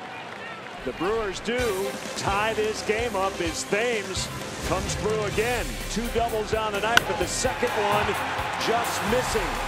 Going out. The Brewers will settle for the tie as we go to the 6th inning here in Miller Park.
Here, and all that beautiful plaque out here at Miller Park is missing is the rolling mustache. But we've got the guy right here. Raleigh Fingers joins us now in the booth. Hall of Famer, of course, a huge part of the Brewers playoff run in 1981 and 1982, and here to take part with some good old buddies again here in Milwaukee. What's the day been like? It was having a lot of fun with these guys. It was just like we just got out of the bus and going into the hotel, and we're just having a party. So it's been great for the last 2 days.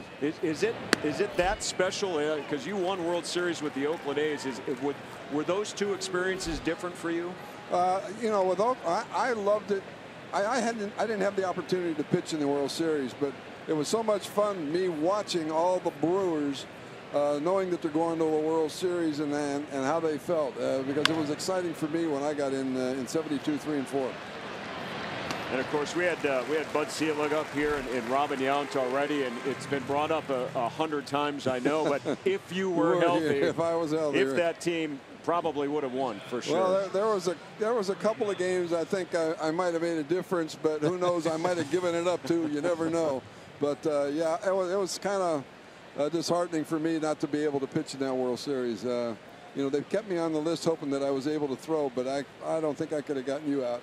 So was that's how bad. I don't know about that. Ask him. Yeah, well, do you remember a specific? I mean, let's go back to the injury. I know it's not something you want to talk about, but do you remember a specific pitch or what happened to put you out of commission? I just threw one pitch and I felt like a burning sensation in my elbow, and I didn't want to. I think I did it on a fastball, and so the next pitch I threw a changeup, and it hurt a little more. I think I threw one more pitch, and that's when I called Harvey out of the dugout and said, hey, I got something wrong here. When I looked at my arm, when I got back to the dugout, John Adams looked at it, and it already started to swell up a little bit and had that discoloration. So I knew I'd done something wrong to it. So Pete Ladd takes over for you, you know, in that stretch. And was there any words of wisdom that you were able to give to him as being a closer? You know, really, I didn't say anything to Pete at all. He just took over, and he did a great job. He got Rod Crew out for the last out against the Angel in that Angel game, and I'm sure he was pretty nervous.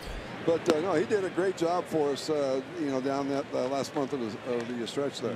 What have you been doing with yourself these days? Oh, do a lot of charity work, do a lot of celebrity golf tournaments, charities, do some Q&As and, you know, some autograph shows, that sort of stuff. Things that Hall of Famers do, right? That not everybody's privy to do.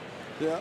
No, it's fun. It's fun. I've been on the road now for like 11 days. I was at the All-Star game and I went to the Hall of Fame for a thing and here for 3 days. So I've been busy. So you're probably going to go up to the Hall of Fame 2 weeks. Bud Sheila going in. That's got to be a special time for everybody here. Yeah, I'm definitely going to go with Bud going in. I'm sure he's looking forward to it. I already talked to him. I said, you better keep your speech at about 15 minutes or guys will start falling asleep back there. You know, he's actually saying he's actually writing his speech out. I mean, you've known Bud a long time. He never has paper in front of him when he's speaking. No, I'm sure. Being the commissioner for as long as he was, I'm sure he's just going to ad-lib it, I'm sure. But I'm sure he'll do fine. Here's a ground ball to third, and it turns out to be a quick inning, but we appreciate Rollie Fingers, the Hall of Famer, former Milwaukee Brewer, coming up here, and enjoy festivities in a couple of weeks back in Cooperstown. Hope to see you back here soon, okay? All right, thanks a lot. Nice being here. All right, that's Rollie Fingers, and we're going to come back to Miller Park and talk with Ben Oglivie. Stay with us.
Two hits, the Brewers a run on 6 hits. Bottom of the 6th we go, and Ben Oglivie now joins us in the booth, and always good to see Ben Oglivie back here, of course, part of that 82 American League Championship team. Left fielder, big hitter, great defender. What's it like being back with your old buddies? This is home. It feels like I'm coming home again, and it's a great opportunity to sit here with you guys and watch a ball game and see the Brewers play. At the rate they're playing right now in first place, it's good to see. How closely do you follow these Brewers now, Ben? Well, I've been following. We have a player. You have a player right now that is hitting, Hernan Perez. My last thing. And how about this, Ben? Right on cue, he hits a home run for you. Hernan Perez for Ben Oglivie, and the Brewers take a 2-1 lead. Pretty good timing. Well, you gotta finish the story now. Well, the story is in 2011, Hernan Perez, along with Dixon Machado, they were with the Titans organization in Grand Rapids. So Hernan Perez has always been a good fastball hitter. Matter of fact, I think he jumps on fastballs. Check out the gauntlet. You guys used to do that in 82? Not at all. We didn't do that, but it's good to see the enthusiasm that he's doing right now. Times have changed a little bit that way, haven't they? They're changed, but it's for good. Good fastball hitters are good to see. That's right. Well, Perez comes through, as Ben Oglivie was just telling beginning a story, and we just saw Orlando Arcia, who's on deck as well. This club, you are from Panama. You mentioned that this club has a very good international flavor right now. Absolutely. You know, baseball, there's a number of Latin players that are, you know, doing well in baseball, and that's good to see. And you said Arcia? Orlando Arcia on Orlando deck. Arcia on deck coming up. I haven't seen him play a lot, but it's good. It's good to see that they're doing well and helping the Brewers right now in the standing. You know, you look like you're at playing weight. I mean, you're pretty much the same weight you were when you played, aren't you? I'm a little bit heavier, which would have been nice. A pound or two, maybe. Maybe a pound or two, but it would have been nice to play at this weight. But yeah. At that time, I couldn't. My body wouldn't take 10, 15 pounds. Yeah, but it didn't really affect your power too much. I mean, you hit him as far as anybody in baseball back in those days. Well, you're absolutely right. It's not, size is not what does the long ball in baseball. You know, if your leverage is good, then you have a good chance to put the ball out of the park. I remember when we were playing on the same team, you had one of the biggest bats of any player, not just on the Brewers, but in baseball. Is that something that you always did even when you were in the minor leagues, young kid, big heavy bat? Not really. You know, that happened as I began to play every day. You get a feel of what you needed to do as a hitter with bats, with where you were standing in the batter's box, and what type of bat fit your style. So I think most hitters do that. They find out exactly what they're good. Thin handle, big barrel. That's what you used to use. I love the thin handle because they're, you know, for me, I could whip the bat. Yeah. With the thin handle and the big head. By the way, I'm just looking up some of your numbers, and we're going back to how fit you are. You played at 6'2", 160. Is that right? I was 6'2". 6'2", 160. Right. And what are you now? I'm about 185 pounds right now. That's pretty good. Yeah. 41 home runs for the Brewers was your big year back in 1980. You had 176 career home runs as a Brewer. Half your 16-year career spent here in Milwaukee. Right. How did you like the city? And you called it home. Do you feel that way when you come back? I feel it's at home. I'll tell you why.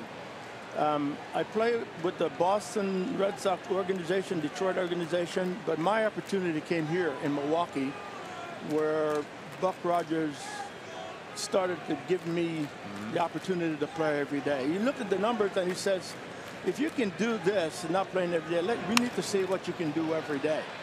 And then I started to play every day, and it changed everything. That's kind of how it's been for some of these young players, as you can go through a rebuild, get some players second opportunities. And ultimately, you know, most guys in their right frame of mind, that's your goal. You want to be an everyday player. And if you're coming to the ballpark knowing that you're going to play every day, I think it makes a big difference psychologically. Yeah, that confidence, knowing that, you know, you take a couple of offers, you're not going to be on the bench. I mean, correct. You don't have that pressure to deal with. Right. And you know, if you don't play, you know, if you're not a regular, then what happens? You have to have a good day. Yeah. You're thinking, I have to have a good day to be able to play tomorrow. So it changed when Buck came in, and then of course it carried over with Arvie Keene. Yeah, let's go back to 1982. Last game of the season, Sunday in Baltimore. What was the mindset, in your opinion, of the club going into that final game of the season, knowing either win or y'all go home? Well, I'll say this. Remember, we had lost a couple games. Yeah, 3. And it was a do-or-die game. We had 1, 2 at the top. We had 2 Hall of Famers. We had Don Sutton and Jim Palmer pitching that game. So it's win or go home. Yeah. And we talked about your big bat, but it was a huge catch that you made too against that wall in left field. Talk about your defense and how important it was in that final game to play everything the right way. When I look back, I look at Frank Howard. He's the one that used to hit these fly balls every day. He made sure that we had a lot of fly balls. And again, when you play the game of baseball and you want to be an everyday player, you just don't want to contribute with your bat. You want to be able to help the team defensively. You know, they had the big parade for you guys after the World Series, and that that parade was a parade for winners. It was almost like you guys had won the World Series. The appreciation that this city and this state showed for you guys. Absolutely. This city, you know, the thing that I like about this city, they knew that we were coming out to play hard every day. And as long as we did that, it was okay. And we could get into a bad streak, but the fans knew that these guys were hustling all the time. So I think everything was okay then. How often do you get to see a lot of the guys? I mean, you live in Arizona, right? I live in Arizona. You live in Arizona. Do you get to get together with some of the old guys, your old teammates with the Brewers at all? Not really. You know, by phone and by text. You know, I'll talk to Boot, Eddie, you know, Cecil. Mostly by text and by phone. So I think maybe we need to work on that. Work on a relationship. That's important to see the guys and not that we have to wait to come here to see them. But it goes to show the importance of having these ceremonies and these honors as well. I mean, it's one thing for the fans to enjoy it, but it brings you guys together, and making your mark and reminiscing is important to do, isn't it? Reminiscing is great. Again, today and yesterday we spent a lot of time and we reminisce and we talk about a lot of stuff that we accomplished during our careers, and it's a good feeling. It's a good thing. Yeah, I remember coming up in '83. I came up midway through the season, and we're going to get lost here. Good, he beat it. But I remember how much you guys in the clubhouse, I mean, you guys were like a tight-knit group. I mean, this was after, you know, the '82 run. But you guys used to get on each other pretty good. Now, up in the suite where all you guys are, is Raleigh and Easterly, are they going at it like they did back in the old days? Yes, they do. You know, Raleigh actually, to have Easterly stay off his back, he signed a 8x10 photograph and gave it to him, gave it to the Rat today. Because the Rat stayed on him about a couple games that he had blown. It was unmerciful. I remember some of those. Charlie Moore and Gorman get on each other quite a bit. They go at it all the time. You know, Gorman, I don't know. Gorman can pull out some jokes. Isn't that something? And then everybody gets on Gumby, and Gumby doesn't get on anybody, right? Gumby doesn't get on anybody. Everybody picks on him. He just have a way of expressing himself that is so different and unique. Can you understand half of it? I understand it, and the Gumbyism, right? It's just, I don't know. He's just creative, and he gets by with it. That's one of the nicest things anyone's ever said about Gumby, that he's creative. Creative, right? He is creative. Well, he makes up words. I mean, that's creative. Exactly. Exactly. What do you know about this Brewers ball club, Benji? I mean, you know, I'm learning about them. And they're drawing attention by the way they're playing, and it's a good thing. I think it's a good thing. I understand they have a lot of young players and aggressive players, so that is, I think that is very good to have in a ball club. Yeah, they seem to get along. They have fun. They're enthusiastic, and you know, probably pretty much like when you guys were back in '82. You didn't let, you know, one game, maybe you had a rough game and lost a game late. It doesn't really affect you the next day. They have a unique ability to bounce back. Bouncing back is great, and it's probably important to do that because, you know, teams get into, you know, streaks where they can lose a number of games, and if you're bouncing back, then it keeps you away from that. Well, the Brewers battled after trailing in this game and now have a 2-1 lead, and we got to give Ben Oakley a lot of credit for that as Jimmy Nelson strikes out to end the inning, because he said Perez was his guy, and he was up and hit the home run. Ben, appreciate it. Great to see you. Thank you, Greg. Welcome back here to Milwaukee, my friend. Thanks, Benji. Bill. See you, bud. Ben Ogleby, the big home run hitter and big catch in that game against Baltimore. Here's the home run by Perez to start the inning. That's another trip down Bernie slide brought to you by Quick Trip. Coming back to Miller Park.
Madison Bumgarner is back on the mound for them. He had made just 4 starts on the season, the earned run average at 3 before that dirt bike accident in April that had him on the 60-day disabled list with the grade 2 left shoulder strain.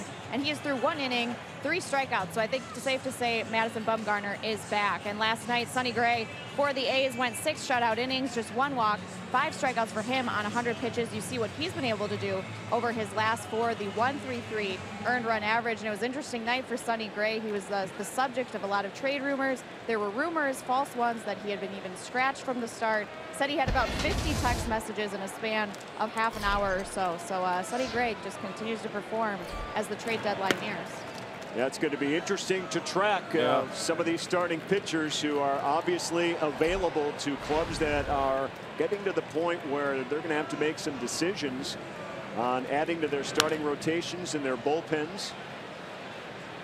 As we begin the 7th inning, Tommy Joseph pops out to Thames for the first out as the Brewers a 2-1 lead over the Phillies, and Jimmy Nelson cruising along, coming off an 8-pitch 6th inning. Yeah, just doing what he's been doing for a long stretch. We mentioned he's won 6 of his last 7 decisions, and you can see right there, 5th start in the last 6 games with 8 or more strikeouts. I mean, that's really the difference in Jimmy's game. I mean, he's been able to get ahead in the count. There was the 1 inning where he gave up the run, where 3 consecutive batters he fell behind. He walked 1, fell behind a couple, gave up a run, but that's been pretty much it. Strikeouts up, walks down for Jimmy this year.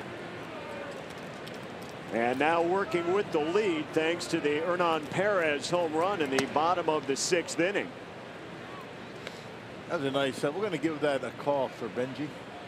Well, that's going to, when you go back and look and listen to it again, it's going to be his voice talking about Perez. That's the good part there. Hernan Perez starting in right field tonight. Mr. Versatile. He has started 6 different positions this year and jumped all over Aaron Nola's first pitch to put the Brewers out in front. Well, he struck out a couple of times his first 2 at bats and wasn't about to fall behind again. So he jumped on the first pitch he liked, knocked it out of here right down that left field line. There's a familiar face. Rick Kranitz, the assistant pitching coach now with the Phillies, was here for several years with Milwaukee under Ron Renicky, the manager. Yeah, we were teammates down in the minor leagues, me and Rick Kranitz, AA and AAA. Well-liked coach here in Milwaukee. Yeah. Good guy, good person. Herrera now bats. 2-1 the count, and this one lifted left field. If it's fair, it's long gone, and it is a fair ball, and we are tied. Herrera homers now in his 3rd consecutive game, and it's a 2-2 matchup here in Milwaukee in the 7th inning. Yeah, it looked like he picked on a curveball down and in. And he hit it a ton. Yeah, Herrera with a home run last night, a 2-run shot. That was back in the 6th inning. Here's the curveball. Watch where it ends up. Yep, down and in, and he was hunting that pitch and knocked it way out of here to right field, just inside the foul pole and right. So a 1-out home run for the Phillies, and we are back to even here in Milwaukee. This guy seems to have some pretty good games against Milwaukee. I remember last year he did some damage. Back-to-back games with homers against the Brewers.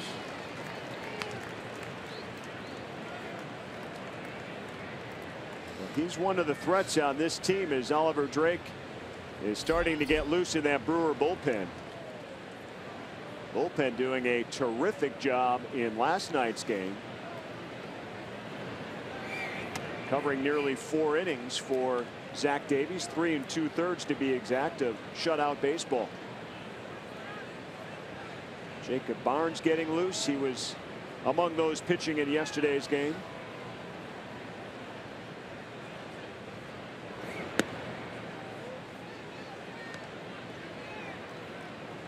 Cameron Rupp up in the count, 2-1 against Jimmy Nelson. Yeah, once again, Jimmy Nelson working here in the 7th inning. Pitch count in good shape, 93 pitches. That's the other thing he's been doing, managing that pitch count. I guess that's what happens when you don't walk batters. Now 3-1. Rupp has a double, and he walked back in the 5th and scored on that sacrifice fly. He was the game's first run.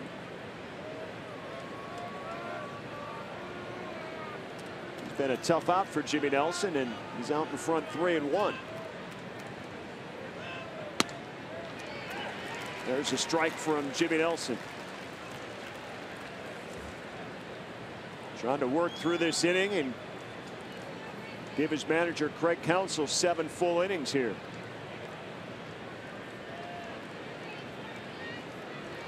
This is what Jimmy Nelson's been able to do lately, is get further into the ball game, and this time it's a called strike 3. Another strikeout for Nelson, number 9 on the night. Yeah, perfect pitch. I mean, right on the outside corner at the knees, and Rupp not going to be able to do much with that one. He's hoping that that's going to be off the plate.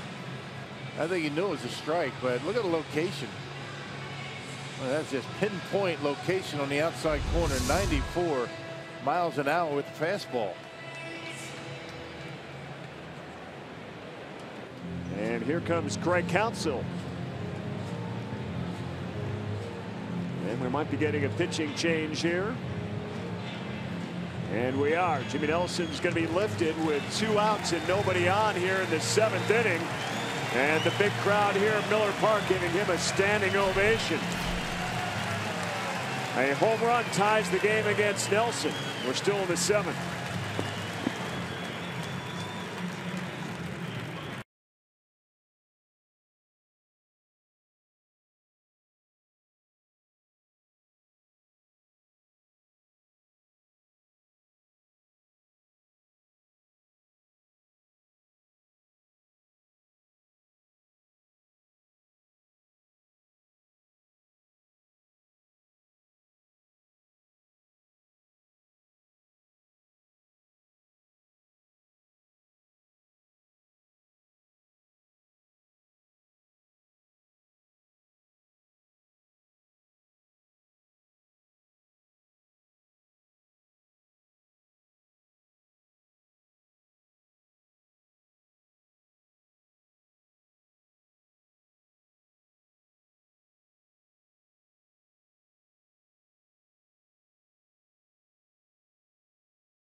Two down here in the 7th inning. Our Badger Mutual Insurance plays the game belong to this guy here tonight. 9 strikeouts, a pickoff at first base as well in that 1st inning. And Jimmy Nelson dealing, leaving though with the game tied 2-2. Yep, our Badger Mutual plays of the game, insurance plays of the game. 9 punch outs, and once again, breaking pitch outstanding for Jimmy. You know, the high fastball, very effective. Good combination, high fastball, good curveball, and Jimmy Nelson pulled here in the 7th inning with 2 outs in a tie game. So Nick Williams, who had a base hit his last trip up, 1 for 2. The number 7 hitter here for the Phils as Oliver Drake deals. First pitch a strike. You see the numbers for Drake, 4.5 earned run average, game number 41. And Drake last pitched Sunday, almost a week ago, against the Yankees. 2/3 of an inning, a couple of strikeouts. Has not allowed a run in any of his last 8 appearances. That covers 7 innings. Another reason why the bullpen is starting to settle in rather nicely. Got to keep that going tonight, though, because somebody out of the pen is going to be responsible for a win here tonight. Brewers just have to break the tie for him.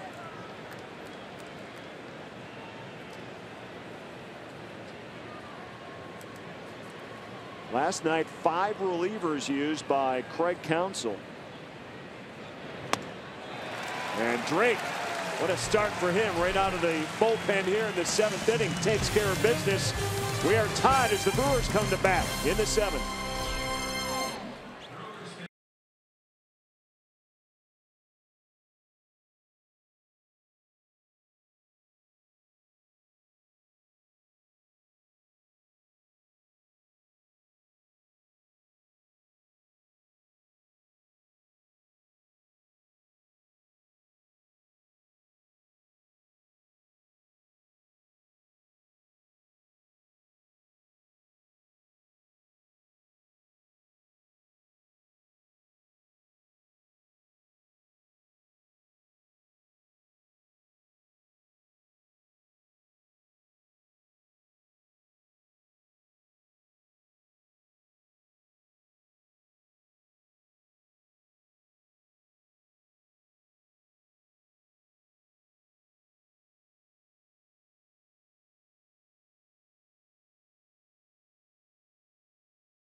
Brought to you by Miller Lite, the original light beer. By Hubie and Abraham, voted best, rated best. Hubie and Abraham, tell them you mean business. And by Menards, save big money at Menards on all your home improvement needs. Great to see Robin Yount and the 82 Brewers honored here on a 35th anniversary of their AL championship and the franchise's only World Series appearance. Great to have Robin and Ben Ogilvy, Raleigh Fingers, Bud Selig in the booth here with us here today. Great ceremony that we had on before first pitch as well here on Fox Sports Wisconsin. And up to the bullpens now as Pat Neshek comes in a 2-2 game. Yeah, good numbers for Neshek. I mean, he's got a very unorthodox delivery, doesn't throw hard, but gets outs. You can see more strikeouts in innings pitched. Very unorthodox, unusual. Guys don't see a delivery like this very often. Oh, that earned run average at 124 or 127, 4th best in all of baseball. He was an all-star, and Pat Neshek tweeted out before the game that he had a picture of an autographed baseball that he got today from Pete Vukovich. How about that? He said not too many people have this.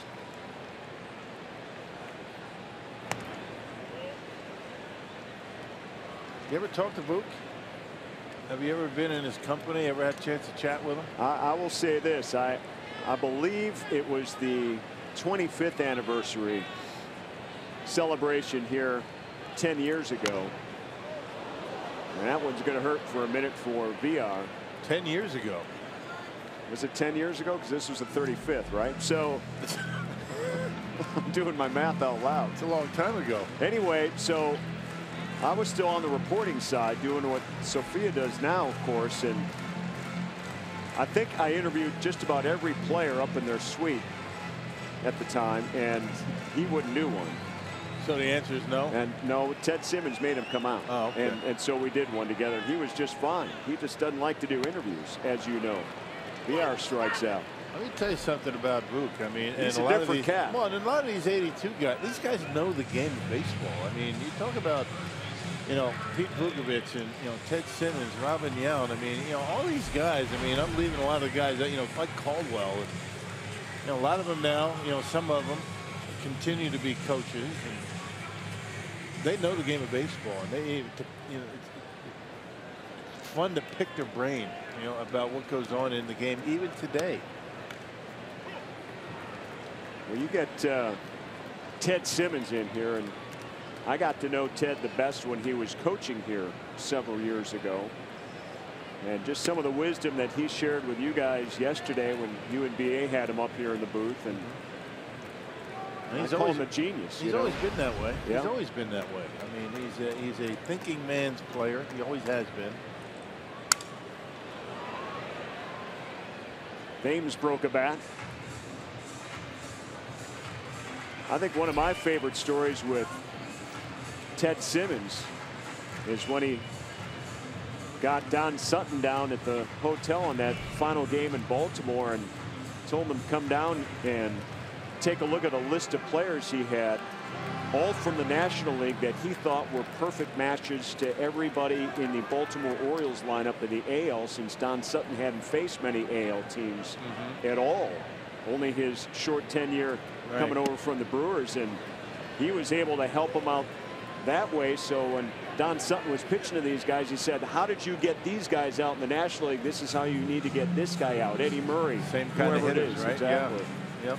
Putting it in terms that are understandable. And you know, there was a world of talent at 82 team, but they knew how to play the game. They didn't make mistakes. They made errors once in a while. They struck out. They threw the wrong base once in a while, but fundamentally they were very sound, and they demanded that of each other. It wasn't so much Harvey Keene that demanded that, because that was a veteran team and they demanded that of themselves. And Thames strikes out. Neshek, a couple of quick strikeouts. Hey, it's shaping up to be a crucial matchup at Miller Park when the Cardinals come to town. That's Tuesday, August 1st through Thursday, August 3rd. To reserve your spot, go to Brewers.com today. It's always an important series against the Cardinals, even more now. The Brewers are trying to stay in the first place. The dreaded Cardinals come to Miller Park. The Cardinals leading at Philadelphia, I should say Pittsburgh, 4-0 right now in the 8th, and the Cubs a 9-2 lead over Baltimore also in the 8th inning there. So the Brewers opened up with a 5.5 game lead tonight. How about that game yesterday? Cubs Baltimore. Cubs had an 8-0 lead. They lost it. It was 8-8, and they ended up winning 9-8. No lead safe these days. Nope.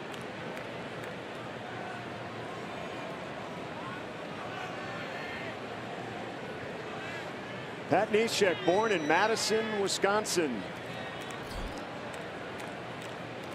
Delivers the 0-2 to Braun, and Braun gets caught looking. 3 batters, 3 strikeouts for Neshek, the All-Star. We're still tied.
Wisconsin is brought to you by the Wisconsin Lottery, reminding you to please play responsibly.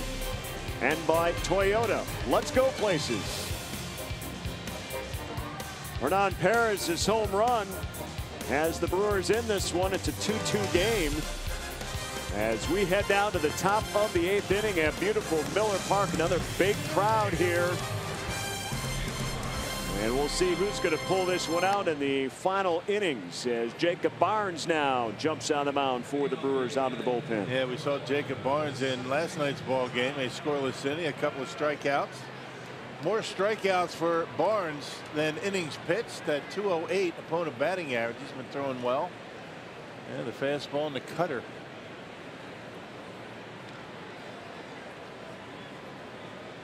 First batter he will face is Ty Kelly, the number 8 hitter. Kelly had a sacrifice fly back in the 5th inning that plated the game's first run.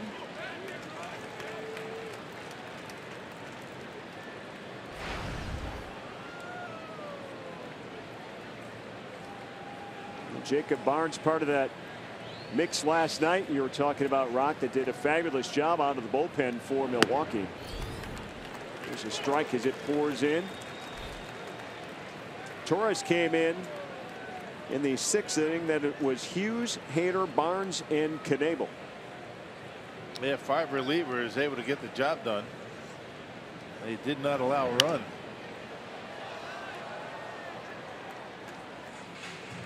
We've been talking about how good the starting pitching has been, and that's not bad either. I mean, no runs, had that 6 strikeouts, and only allowed a couple of base hits.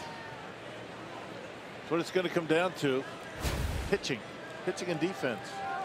This guy's been tremendous out of the bullpen. Josh Hader. He has been fun to watch. Liner caught by Shaw for the out.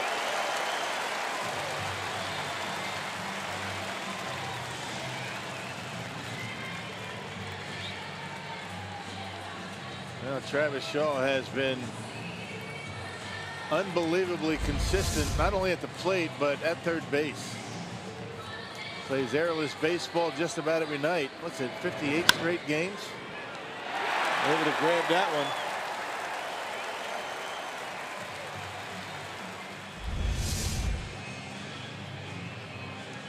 There you go in franchise history, Travis Shaw. No errors at third now, 58 straight games. Don Money, an impressive mark at 86 in a row back in 1974. He's also in the house tonight. He was part of that 1982 championship run for Milwaukee. Coached in the Brewers organization for a long time in the minor leagues. Another good baseball man. He can hit too, Don Money. Brock Stassi is the pinch hitter.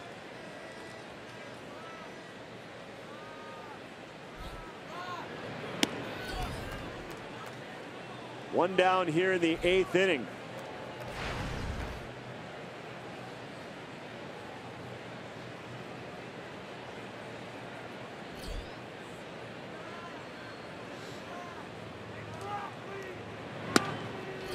Big hack and a miss.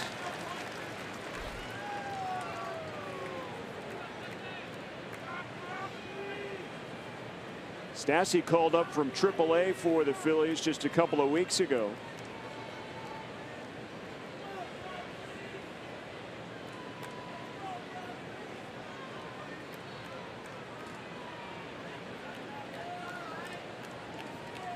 Phillies trying to patch a team together that is 30 games below 500 already here this season.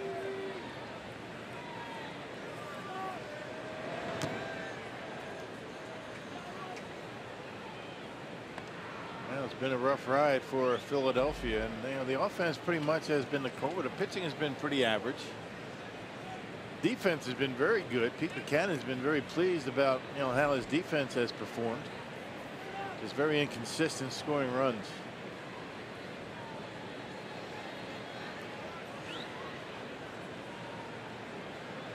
Barnes delivers the 2-1 and misses outside 3-1.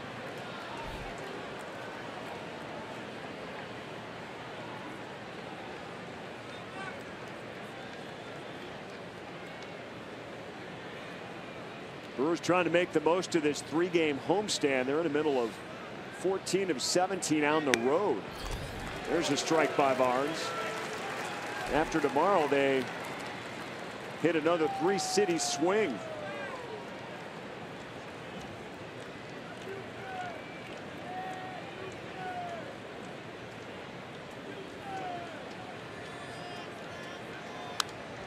The road's been pretty good to the Brewers, though. I mean, they played very well away from Miller Park. Yes. Brewers 24-18 on the road. It's going to be a good test going into Pittsburgh. They've been playing some better baseball. And Philadelphia and then Washington to play the Nationals.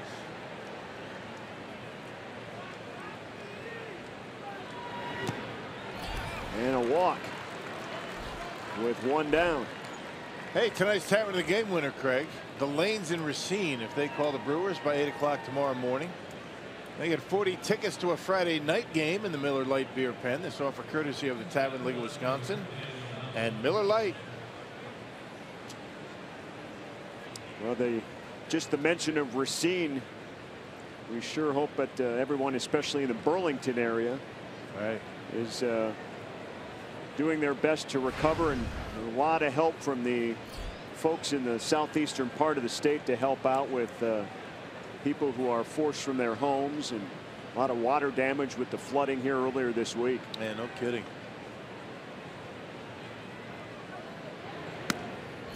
Gotta love this state, though. They pull for one another. They back each other up.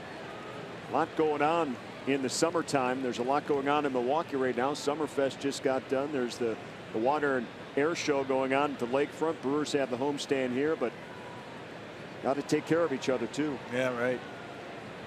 Community's good about that. Here's Nava, top of the order.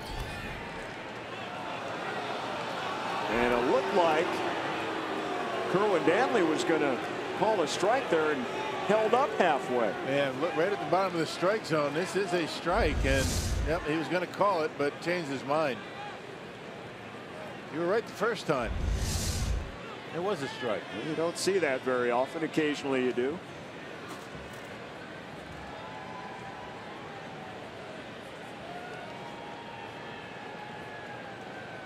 That makes the count 2-0.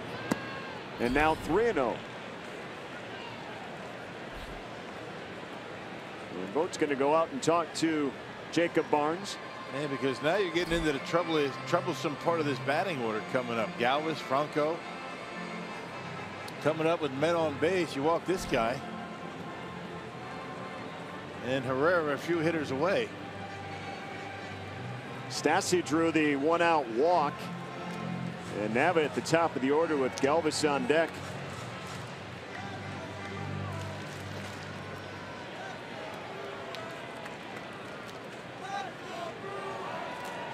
The Phillies 2 runs on 3 hits. There's a strike by Barnes. And might have got that one. A little high, but got the call.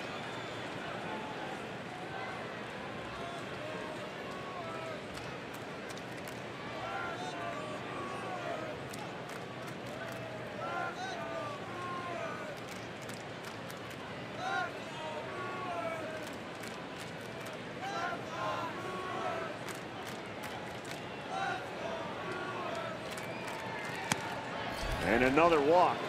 So consecutive walks issued by Jacob Barnes, and it's first and second now in a tie game with 1 out. Let's check out our Miller Lite What's on Tap. Tomorrow, Jeremy Hellickson on the mound against Matt Garza. The final game of this short 3-game homestand, as Matt Garza has that ERA under 4 now, looks for win number 5. Yeah, it's been a while for Garza. He last pitched on July 5th. Yeah, against Baltimore. Got a 4-0 victory.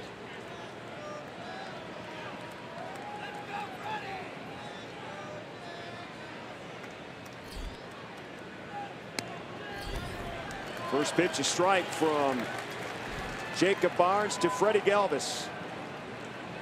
He drew a walk back in the first inning, but was picked off promptly by Jimmy Nelson. There's a strikeout and an infield ground out as well. This one line just second over to Arcia at second base, covering for the double play. That's what you need when you walk 2 in a row late in a 2-2 game. And Barnes gets out of the jam thanks to the defense. Brewers come to bat in the bottom of the 8th.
Going to the bottom of the 8th. Welcome back to Miller Park with Davey Nelson. I'm Jeff Grayson, getting you ready for Brewers Live, presented by Ascension. Jimmy Nelson with another quality start, Davey. Oh, he threw the ball well. Only gave up 3 hits, you know, made the one mistake and gave up the home run. But I thought he pitched an outstanding ball game. We'll get you the post-game reaction, look back at this one, and look ahead to Matt Garza coming up on Brewers Live, presented by Ascension. We go back to Craig and Rocky. Guys, did you know the Phillies were originally named the Quakers in the late 1880s, and they almost changed their name to the Blue Jays in the 1940s, and they said, let's stick with Phillies. Back to you. All right, it's nice to know that Jeff Grayson actually exists. The only time we ever see him is on TV. Well done, Jeff, down in the corner. Jeff is our 99.9% designated studio guy, and he's helping us out this weekend as we're rotating seats. But the thing is, you know, when we're on the road, we can hear him in our headset. We never see him. So he does actually have a face. It's a good-looking face, too. Very, very nice, yeah. Benoit on the mound now for the Phillies, out of the bullpen, facing Travis Shaw in a 2-2 game. Bottom of the 8th. It's been a tight one here. Starting pitching has been good, and the relief pitching so far has been good.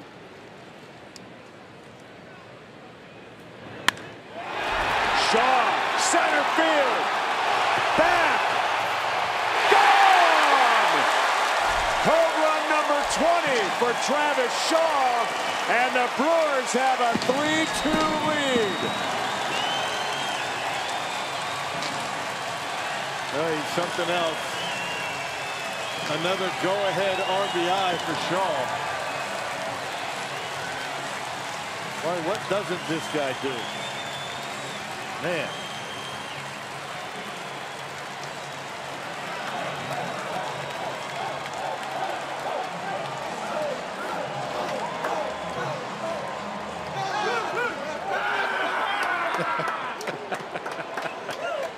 I've got to say that was the most mild-mannered line of celebration you're going to see But what from about Travis the water Shaw. in the face? They had to wake him up. Wake him up?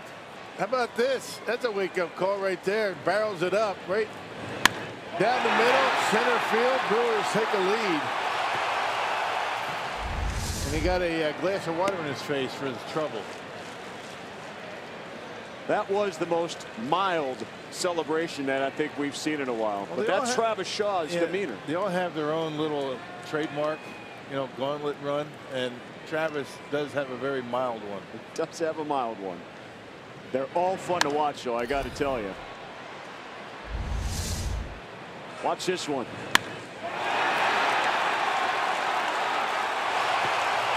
Everybody knew it.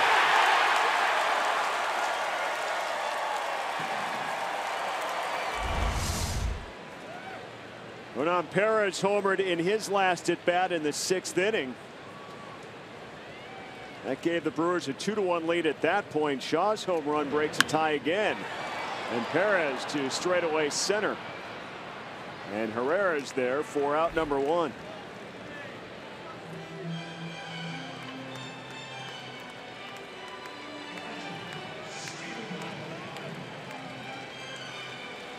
There's the go-ahead RBI that you were talking about, Rock, for Travis Shaw. He's got the major league lead right now with 22. Couldn't come at a better time tonight.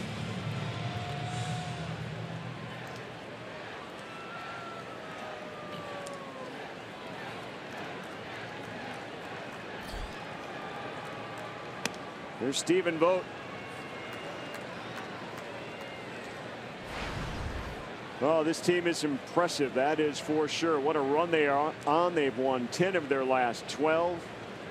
They continue to use home runs to get where they're going. The end result, more and more victories.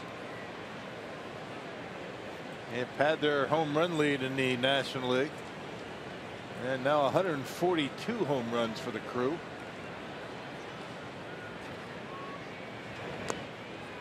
That allows Corey Knebel to get loose now in the bullpen. Save situation on the way in the top of the 9th inning.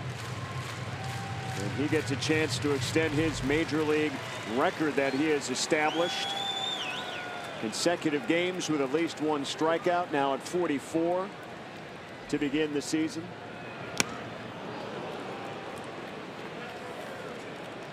Knebel, an all-star, didn't get to pitch in the game the other day, but certainly had an experience to be among the elite. And what a storyline for Knebel as he took over closer role for the Brewers about a month and a half into the season. Pop up foul territory. And Rupp runs out of room.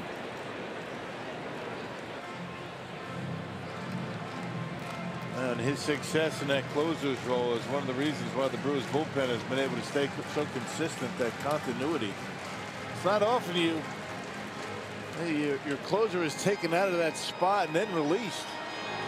Corey Knebel was picked up right where Phillies left off, probably even better.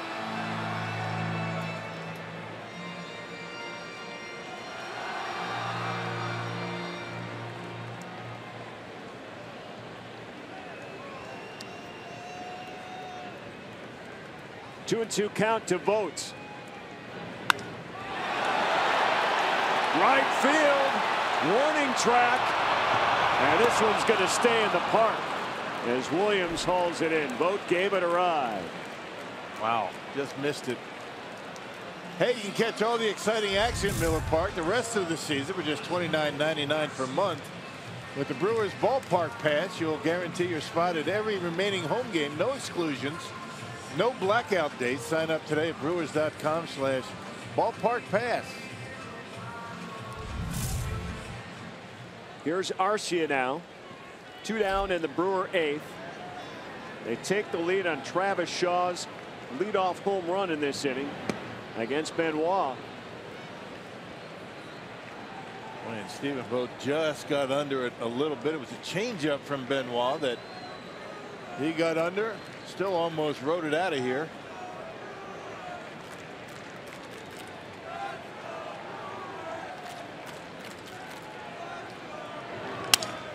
Arcia hits it hard left field, and a nice running catch out there by Nava. But it's Travis Shaw, home run number 20 on the season for Shaw. The cleanup hitter continues to deliver for Milwaukee. They take a 3-2 lead to the top of the 9th and a chance to win yet again here at Miller Park.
Brewers baseball on Fox Sports Wisconsin is presented by Potawatomi Hotel and Casino. Let the games begin.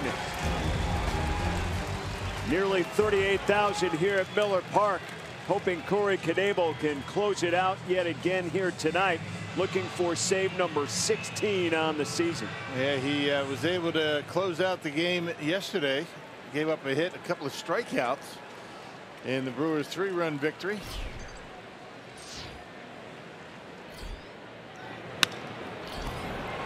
First pitch, Franco lines out to center field. A nice first quick out on one pitch by Knebel. Well, once again, barreling it up is Michael Franco. Franco doubled off of Knebel in last night's game to lead off the 9th. So Knebel facing the same group meat of the order for the Phillies. A slim 3-2 lead for the Brewers. Tommy Joseph, the first baseman, steps up. 0 for 3 tonight. Knebel pours in a first pitch strike.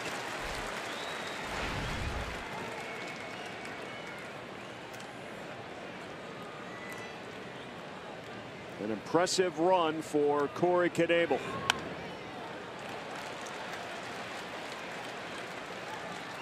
Well, his appearance yesterday was after a long layoff. The All-Star break 4 days, and we'll see back-to-back days how much more effective that curveball is going to be tonight.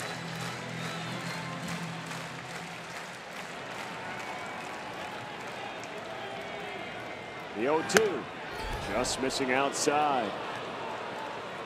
I mentioned Knebel's streak of strikeouts at 44 straight to open up the season. If you go back to last year, it's 45. And Aroldis Chapman has the record over 2 seasons at 49 games. So he's trying to close in on that as well. And you know, we bring it up. It's an impressive record, but he's not on the mound thinking of that. That's I don't for think sure. he cares really. He just wants to get the save, no matter how he gets it. Just one of those things. That's how good he's been.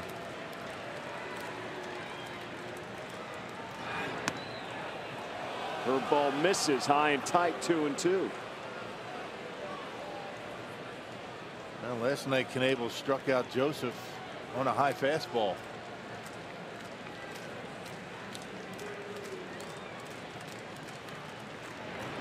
And he gets a strikeout here, and it's 45 straight here in 2017 for Knebel. 46 consecutive games with a strikeout dating back to last year, and more importantly, 2 down here in the 9th. And again, getting him on a high fastball just like last night.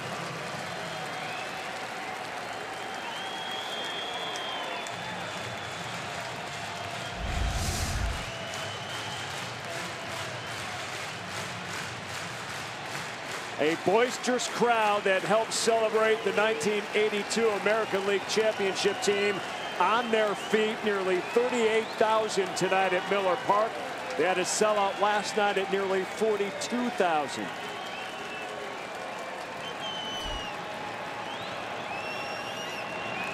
First pitch to Herrera, strike. 99. Herrera homered in his last at bat to tie the game at 2.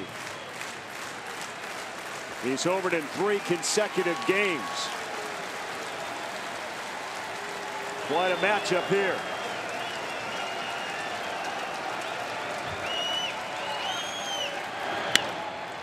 And right down the third base line into left and off the wall. Quick throw from Braun. And Herrera is safe at second base. Little collision there with Villa. A 2-out double to keep the Phillies alive, and he is in scoring position. And it just seems to come up with good at bats against Milwaukee. This is a guy that's coming in hitting about 220. Puts together some good at bats. That wasn't a bad pitch by Knebel. Fastball on the corner down, and Herrera just slices it inside that third base bag. Nice play by Braun to make it close. How about slapping the tag right on the jaw? Check this out. Bang, you don't think that hurts?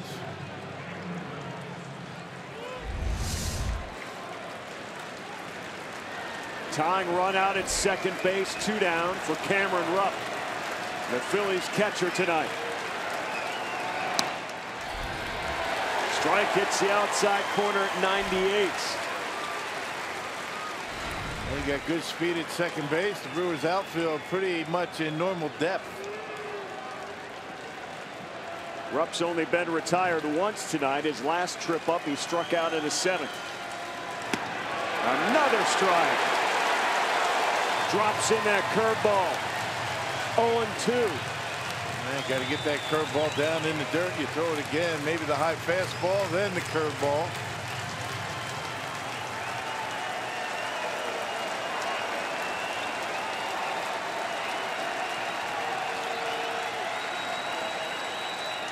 Strike 3, and the Brewers win it. Knebel the save. Milwaukee 3, Philadelphia 2. And this Brewer team continues to impress, winning their 52nd game of the season against 41 losses, and they maintain their 5.5-game lead over Chicago in this Central Division race. What a game, and Travis Shaw, the offensive hero, with that 8th inning home run. Yeah, but how about Jimmy Nelson? How good has Jimmy been? I mean, he has been outstanding as of late. It's been a long stretch for him, and the bullpen 2 consecutive nights keep the Phillies off the board. So the Brewers come back and win this one 3-2. Plenty of interviews coming up. Let's send it out to Jeff Grayson. All right, Kreger, plenty of good stuff to talk about on Brewers Live, presented by Essential. We'll look at that Travis Shaw home run. Jimmy Nelson with another quality start. We'll hear from manager Craig Counsell and look ahead to the series finale. It's coming up next.